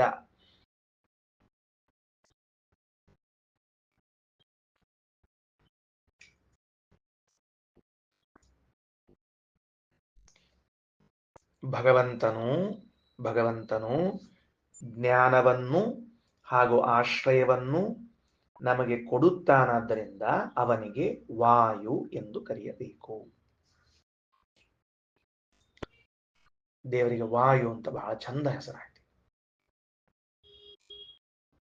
ಜ್ಞಾನವನ್ನುಂಟು ಮಾಡ್ತಾನೆ, ನಮಗೆ ಆಶ್ರಯವನ್ನು ಕೊಡ್ತಾನಾದ್ರಿಂದ ವಾಯು. ವಿಷ್ಣೋಸ್ತದ್ವರ್ಣಯೋರ್ ಮಧ್ಯದೇವತೇತಿ ಪ್ರಕೀರ್ತಿತಂ. ವಿಷ್ಣೋ ಭಗವಂತನ ಏನು ವಾಯುನಾಮಕವಾದ ರೂಪ ಇದೆಯೋ ಅದು ವರ್ಣಯೋರ್ ಮಧ್ಯದೇವತಾ, ಆ ವರ್ಣಗಳ ಮಧ್ಯದಲ್ಲಿರುವಂತಹ ದೇವತಾ ಅದ. ಸಂಹಿತಾ ನಾಮಕಂ ತಚ್ಚ ರೂಪದ್ವಯ ಸಹಸ್ಥಿತೇ. ಅದಕ್ಕೆ ಸಂಹಿತಾ ಅಂತ ಕರಿತೀವಿ. ಅವು ಆ 2 ರೂಪಗಳ ಜೊತೆಗವ. ವರಾಹ ಮತ್ತು ವಾಮನ, ನರಸಿಂಹ, ಇವು 3 ಕೂಡ್ಕೊಂಡವ. ವರ್ಣದ್ವಯಂ ವಿಕಾರಂಚ ಶಕಾರಂಚೈತಿ ಕೇಚಿದ ಬ್ರುವನ್. ಕೆಲವರು ಏನಂತಾರೆ 2 ವರ್ಣ ಅಂದ್ರೆ ಯಾವ್ದ್ರಿ ಅಂದ್ರೆ ಅವ್ರ ಪ್ರಕಾರ ವಿಕಾರ ಶಕಾರಗಳೇ 2 ವರ್ಣಗಳು. ಮತ್ತೆ ನಕಾರ ಏನು? ಅದು ಮುಂದಿನ ವರ್ಣಕ್ಕೆ ಸಂಬಂಧಪಟ್ಟದ್ದು. ವಿಷ್ಣುಂ ಸ್ತೌಮಿ ವಿಷ್ಣುಂ ವಂದೇ ಅಂತ ಅನ್ನೋ ಕಾಲಕ್ಕೆ ಣು ಎಂಬುದು ಮುಂದಿನಕ್ಕೆ ಸಂಬಂಧಪಟ್ಟದ್ದು. ವಿ ಮತ್ತು ಶ ಅಷ್ಟ ತಗೊಳ್ರಿ ಅಂತ ಕೆಲವರು. ಇಲ್ಲ ಶಕಾರಂ ಮಧ್ಯಮೇವತ್ರ ನಕಾರಂ ಕೇಚಿದ್ ಉತ್ತರಂ. ಕೆಲವರು ಏನಂತಾರ ಶ ಎಂಬುದೇ ಮಧ್ಯದ ಅಕ್ಷರ, ಆಮೇಲೆ ವಿ ಮೊದಲನೇ ಅಕ್ಷರ, ಣ ಉತ್ತರಾಕ್ಷರ ಅಂತ ಕೆಲವರು ಹೇಳ್ತಾರ. ಅಲ್ಲೇ ಪಕ್ಷಗಳು ಅಕ್ಷರದ ಪರ್ಮಿನೇಷನ್ ಕಾಂಬಿನೇಷನ್ ಅಷ್ಟು ತಗೊಂಡ್ಬಿಡ್ರಿ, ಬಹಳ ತಲೆಗೆ ಹೋಗೋದಿಲ್ಲ ಇದ್ರೊಳಗೆ. ವಿ ಶ ಣು ಬರ್ಕೊಂಡ್ಬಿಡ್ರಿ. ವಿ ಬಿಟ್ಬಿಟ್ಟು ಶ ಣು ತಗೊಳ್ರಿ ಅಂತ ಕೆಲವರು, ವಿ ಶ ತಗೊಳ್ರಿ ಅಂತ ಕೆಲವರು, ವಿಷಣು ತಗೊಳ್ರಿ ಅಂತ ಕೆಲವರು, ಷ್ಣು ತಗೊಳ್ರಿ ಅಂತ ಕೆಲವರು. ಹಿಂಗೆಲ್ಲ ಅವುಗಳನ್ನ ಎಷ್ಟೆಷ್ಟು ಮಾಡ್ಕೊಳ್ಳಿ ಬಂತ ಅದೆಲ್ಲ ತಗೊಳ್ರಿ. ಮತ್ತ ಅಲ್ರಿ ನೀವು ವಿ ಮತ್ತು ಣ ಇವು ಪೂರ್ವವರ್ಣ ಉತ್ತರ ವರ್ಣ ಅಂತ ಅನ್ನೋದಾದ್ರೆ ಶ ಅನ್ನೋದು ಮಧ್ಯಕ್ಕೆ ಒಂದು ಎಕ್ಸ್ಟ್ರಾ ಬಂದ್ಬಿಡುತ್ತೆ ಅಲ್ಲ, ಅದೇನ್ ಮಾಡ್ತೀರಿ ಮತ್ತ ಅಂತ ಕೇಳಿದ್ರೆ ಪೃಥಕ್ ಕರ್ಣಮೇ ವೈಶಾಂ ವರ್ಣಯೋರ್ ಮಧ್ಯ ಮುಚ್ಚತೆ. ಏ ಅದು ಉತ್ತರ ವರ್ಣ ಇದು ಪೂರ್ವವರ್ಣ ಅಂತ ಗೊತ್ತಾಗ್ಲಿಕ್ಕೆ ನಡು ಒಂದು ವರ್ಣ ಬೇಕಲ್ಲೋ ಮಹಾರಾಯ, ಅದಕ್ಕೆ ಶ ಬಂದದ ಅಂತ ಹಿಂಗ್ ಕೆಲವ್ರು ಮತ್ತದಕ್ಕೆ. ಅವ ಗಂಡ ಇವ ಹೆಂಡತಿ ಅಂತ ತಿಳ್ಕೊಂಡು ಜಗಳ ಆಡ್ಲಿಕ್ಕೆ ಮಧ್ಯಕ್ಕೆ ಬರ್ಬೇಕಲ್ಲ ಅಂದ್ರೆ ಒಂದು ಕೂಸ್ ಬಂದು ನಿಂತಿರ್ತದೆ ಮಧ್ಯಕ್ಕೆ, ಅದಕ್ಕೆ ಜಗಳ. ಇದೊಂದು ಅದೊಂದು ಗೊತ್ತಾಗಿರ್ತಾವ ನಮ್ಗೆ ಅಷ್ಟೇ. ಇನ್ನ ಉಪಸರ್ಗ ಮಾತ್ರ ವೀತ್ಯಾಹು, ಕೆಲವರು ವಿ ಅನ್ನೋದು ಉಪಸರ್ಗ ಅಷ್ಟೇ ರೀ. ವಿಷ್ಣು ಅನ್ನೋದೇ ಭಗವಂತನ ಹೆಸರು ಖರೆ ಅಂದ್ರೆ. ವಿಷ್ಣು ಅನ್ನುವಲ್ಲಿ ವಿ ಇದು ಉಪಸರ್ಗ, ವಿಷ್ಣು ಅನ್ನೋದಷ್ಟೇ ಹೆಸರು ಅಂತ. ಶಕಾರಂಚ ನಕಾರಂಚ ವರ್ಣೋ ಪೂರ್ವೋತ್ತರಾವಪಿ ವ್ಯಕ್ತಿರೇವೋಷ್ಮಣಸ್ತತ್ರ ಮಧ್ಯಮಿತ್ಯಭಿಧೀಯತೆ. ಶಕಾರ ನಕಾರ ವರ್ಣಗಳೇ ಪೂರ್ವೋತ್ತರ ವರ್ಣಗಳು, ಅದರಲ್ಲಿ ಶಕಾರವೇ ಊಷ್ಮ ಅಂದ್ರೆ ಶಕಾರ ವರ್ಣ, ವ್ಯಕ್ತಿರೇ ಊಷ್ಮಣಃ, ಆ ಶಕಾರವೇ ಮಧ್ಯಾಕ್ಷರವಾಗಿ ಇಲ್ಲಿ ಸಂಧಿಯಾಗಿದೆ ಅಂತ ತಿಳಿದು ಬರ್ತದ ಅಂತೀನಿ ಕೆಲವು. ಇರ್ಲಿ, ಸರ್ವೇಪೇತೆ ಉಪಾದೇಯ ಪಕ್ಷೋ ನಿರ್ದೋಷಕ ಯತಃ. ಅದಕ್ಕೆ ಐತರೇಯ ಸಂಹಿತಾದಲ್ಲಿ ಪರಮಾತ್ಮ ಅಂತಾನ ಎಲ್ಲಾನು ಸರಿಯವ, ಯಾವ ಪಕ್ಷ ತಗೊಂಡ್ರು ತಪ್ಪಲ್ಲ, ಎಲ್ಲಾ ಪಕ್ಷ ತಗೊಳ್ರಿ. ಇನ್ನ ಆಕಾಶ ಸಂಹಿತ ಮುಂದಿನ ಪಕ್ಷ. ಆಕಾಶವನ್ನ ಸಂಹಿತ ಅಂತ ಕರೆಯೋಣ. ಇತಿ ಮಾಕ್ಷವ್ಯ ವೇದಯಾನ್ ಚಕ್ರೆ. ಮಾಕ್ಷವ್ಯ ಅಂತಾರೆ ಅದು ವಾಯು ಬೇಡ, ಆಕಾಶ ತಗೊಳ್ರಿ. ಸಹ ಅವಿಪರಿಹೃತೋ ಮೇನೆ ನಮೇ ಅಸ್ಯ ಪುತ್ರೇಣ ಸಮಾಗಾತ್. ಅವ ವಿಚಾರ ಮಾಡಿದ್ರು ಇವರು ಯಾರು ಮಾಂಡುಕೇಯರು, ಇವೇ ನನ್ನ ಪಕ್ಷ ಏನ್ ಕ್ಯಾನ್ಸಲ್ ಮಾಡ್ಲಿಲ್ವ. ಯಾರು ಸಹ ಅವಿಪರಿಹೃತ ಮೇನೆ ನಮೇ ಅಸ್ಯ ಪುತ್ರೇಣ ಸಮಾಗಾತ್, ನನ್ ಜೊತೆಗೆ ಇವಂದೇ. ಯಾಕಂದ್ರೆ ನಾನು ವಾಯುವಿನ ಉಪಾಸನೆ ಮಾಡ್ಲಿಕತ್ತೀನಿ, ಇವ ಅಪ್ಪನ ಕತೆ ಹೇಳಿಕತ್ತಾನ, ಆಕಾಶದ ಕತೆ ಹೇಳಿಕತ್ತಾನ. ಮೇ ಮದೀಯಸ್ಯ ಪುತ್ರೇಣ ನ ಸಮಾಗಾತ್. ವಾಯುಸ್ಥ ವಿಷ್ಣುವನ್ನು ಮಾಕ್ಷವ್ಯರು ಉಪಾಸನೆ ಮಾಡ್ತಿಲ್ಲ, ಅಪ್ಪನಲ್ಲಿದ್ದ ಆಕಾಶನ ಉಪಾಸನೆ ಮಾಡ್ಕೊಳ್ಳಿಕತ್ತಾರ. ಅದಕ್ಕೆ ನನ್ಗೇನು ವಿರೋಧ ಮಾಡಿದಂಗ ಆಗಲಿಲ್ಲ. ಅದಕ್ಕೆ ಉತ್ತರ ಕೊಡ್ತಾರ, ಸಮಾನೇ ವೈ ತತ್ಪರಿಹೃತೋ ಮೇನ ಇತ್ಯಾಗಸ್ತ್ಯ. ಆಗಸ್ತ್ಯರಂತಾರ ಇಲ್ರಿ ನಿಮ್ ನಿರಾಕರಣೆ ಮಾಡಿಲ್ಲ ಅಂತ ಹೇಳ್ಬೇಡ್ರಿ, ನಿಮ್ ನಿರಾಕರಣೆ ಮಾಡಿದ್ರ ಅವರು. ಯಾಕ ಪುತ್ರನಲ್ಲಿ ಉಪಾಸನೆ ಮಾಡುವುದಕ್ಕಿಂತ ಪಿತೃವಲ್ಲಿ ಉಪಾಸನೆ ಮಾಡೋದು ಶ್ರೇಷ್ಠ ಅಲ್ವೇನು, ಅಲ್ಲಿ ಹೇಳಿದಾಗ ನೀವು ಅರ್ಥ ಮಾಡಿಕೊಳ್ಬೇಕಾಗಿತ್ತು ಅಂತ ಅವ್ರು ಅಂದ್ಬಿಟ್ರು. ನೋಡ್ರಿ, ಆಕಾಶಸ್ಥಃ ಆಕಾಶನಾಮ ಭಗವಾನ್. ಭಾಷೆ ಹೇಳಿಕತ್ತೀನಿ. ಆಕಾಶದಲ್ಲಿದ್ದ ಆಕಾಶ ಎಂಬ ಹೆಸರಿನ ಪರಮಾತ್ಮನು ವರ್ಣಯೋರ್ ಮಧ್ಯ ದೇವತಾ, ಎರಡೂ ವರ್ಣಗಳ ಮಧ್ಯ ದೇವತಾ. ಇತಿ ಮಾಕ್ಷವ್ಯ ಉಭಯ ರೂಪ ಸಂಹಿತಾತ್ವಾತ್ ಸಂಹಿತಾನಾಮಕಃ. ಎರಡೂ ರೂಪಗಳನ್ನ ಸೇರಿಸಿದ್ದರಿಂದ, ಆ ಹಿಂದಿನ ಮುಂದಿನ ಸೇರಿಸಿದಿಂದ ಸಂಹಿತ ಅಂತ ಹೆಸರು. ಸ ಮಾಂಡೂಕೇಯ, ಆ ಮಾಂಡೂಕೇಯರು ತೇನ ಮಾಕ್ಷವ್ಯೇಣ, ಆ ಮಾಕ್ಷವ್ಯ ಋಷಿಯಿಂದ ಅಪರಿಹೃತ ಸ್ವಪಕ್ಷ ಇತಿ ಮೇನೆ, ನನ್ನ ಪಕ್ಷವನ್ನೇನು ಅವ್ರು ಖಂಡನ ಮಾಡಿಲ್ಲ ಅಂತ ತಿಳ್ಕೊಂಡ್ರು. ಮೇ ಮದೀಯೇನ ಮಧುಪಾಸಿತೇನ ಅಸ್ಯ ಆಕಾಶಸ್ಯ ಪುತ್ರೇಣ ವಾಯುನ ನ ಸಮಾಗಾದಸೌ ಮಾಕ್ಷವ್ಯ. ನಾನು ಉಪಾಸನೆ ಮಾಡುವ ಆ ಆಕಾಶನ ಪುತ್ರನಾದ ವಾಯುವಿನ ಪಕ್ಷವ ನಾವು ಸೇರಿಕೊಳ್ಳಿಲ್ಲ, ಆದ್ದರಿಂದ ಏನ್ ಸಮಸ್ಯೆ ಇಲ್ಲ. ವಾಯುಸ್ಥ ವಿಷ್ಣು ಅನುಪಾಸನಾಥ, ವಾಯುದೇವರಲ್ಲಿದ್ದ ವಿಷ್ಣುವನ್ನು ಅವರು ಉಪಾಸನೆ ಮಾಡಲಿಲ್ಲ. ಯದ್ಯಪಿ ಆಕಾಶಸ್ಥೋ ಭಗವಾನ್ ಸಂಹಿತಾ ನಾಮಕೋ ಭವತಿ, ಆಕಾಶದಲ್ಲಿದ್ದ ಭಗವಂತನು ಸಂಧ್ಯಾಕ್ಷರಕ್ಕಾಗ್ತಾನೆ, ಇಲ್ಲಂದಿಲ್ಲ. ತಥಾಪಿ ನ ವಾಯುಸ್ಥಸ್ಯ ಅಸಂಹಿತಾತ್ವಂ ಭವತಿ ಇತಿ ಅಪರಿತ್ವಂ. ಅವೇನು ವಾಯುವಿನಲ್ಲಿ ಇದ್ದುದನ್ನು ಖಂಡನ ಮಾಡಿಲ್ಲ, ಏನಿಲ್ಲ, ಸಮಸ್ಯೆ ಇಲ್ಲ ಅಂದ್ರೆ ಅದಕ್ಕೆ ಅವರಂತಾರ ಪರಿಹೃತೋ ಮಾಂಡೂಕೇಯ ಪಕ್ಷ ಇತ್ಯಹಂ ಮೇನೆ ಇತ್ಯಾಗಸ್ತ್ಯ. ಅಗಸ್ತ್ಯರಂತಾರ ಹೌದ್ರಿ, ಮಾಂಡೂಕೇಯ ಪಕ್ಷವನ್ನ ಖಂಡನ ಮಾಡಿದ್ರ ಅವರು. ಅದೇಂಗ ಆಕಾಶೇ ವಿಷ್ಣು ಉಪಾಸನಸ್ಯ ಅಧಿಕ ಫಲತ್ವಾತ್. ಆಕಾಶದಲ್ಲಿ ವಿಷ್ಣುವಿನ ಉಪಾಸನೆ ಮಾಡಿದ್ರೆ ಹೆಚ್ಚಿನ ಫಲ ಅದ. ಕಾರಣ ಪಿತಾ ಹಿ ಆಕಾಶೋ ವಾಯೋಹೋ, ವಾಯುವಿನ ತಂದೆಯಾಗಿದ್ದಾನ ಆಕಾಶ. ತಿಳಿತೇನ್ರಿ, ವಿಷಯ ಬಂದದೆ ಇದೆಲ್ಲ ಹಾಗೆ ನಮಗೀಗ. ಅದಕ್ಕ ಸಮಾನಂ ಹಿ ಏತದ್ಭವತಿ ವಾಯುಶ್ಚಾಕಾಶಶ್ಚೈತಿ ಅಧಿದೈವತಂ. ಪರಮಾತ್ಮ ಬಂದೀಗ ಭಗವತಸ್ತು ಪಕ್ಷ ಸಮತ್ವೇನ, ಭಗವಂತೇನಂತಾನ ಎರಡೂ ಪಕ್ಷ ಸಮಾವ. ಯಾಕ ವಾಯುವಾಕಾಶಯೋ, ವಾಯು ಮತ್ತು ಆಕಾಶಗಳು ಸಮಾವ. ಆಕಾಶಸ್ಯ ಪಿತೃತ್ವಾತ್, ಆಕಾಶ ಅಪ್ಪ. ವಾಯೋ ಬಲಾಧಿಕತ್ವಾಚ್ಚ, ವಾಯು ಏನಾಗ್ಯಾನ ಬಲದಿಂದ ಅಧಿಕನಾಗ್ಯಾನ. ಏನ್ರಿ ಮಹೇಶಾಚಾರ್ಯ, ವಾಯು ಬಲದಿಂದ ಅಧಿಕ 11ನೇ ಕಕ್ಷಾದ ಬರ್ತಾನಲ್ಲ, ಅದಕ್ಕೆ ಬಲದಿಂದ ಅಧಿಕಾಮ. ಆಯ್ತಾ? ಉಭಯೋರ್ ಉಪಾಸನಾ ಸ್ಥಾನತ್ವೇ ಸಾಮ್ಯಂ, ಆದರೆ ಇಬ್ಬರು ಉಪಾಸನಾ ಸ್ಥಾನ ಸಮ ಆಗಿದೆ. ತಸ್ಮಾತ್ ಉಭಾಪಿ ಗ್ರಾಹ್ಯ, ಮತ್ತೆ ಎರಡನ್ನು ತಗೋಬೇಕು.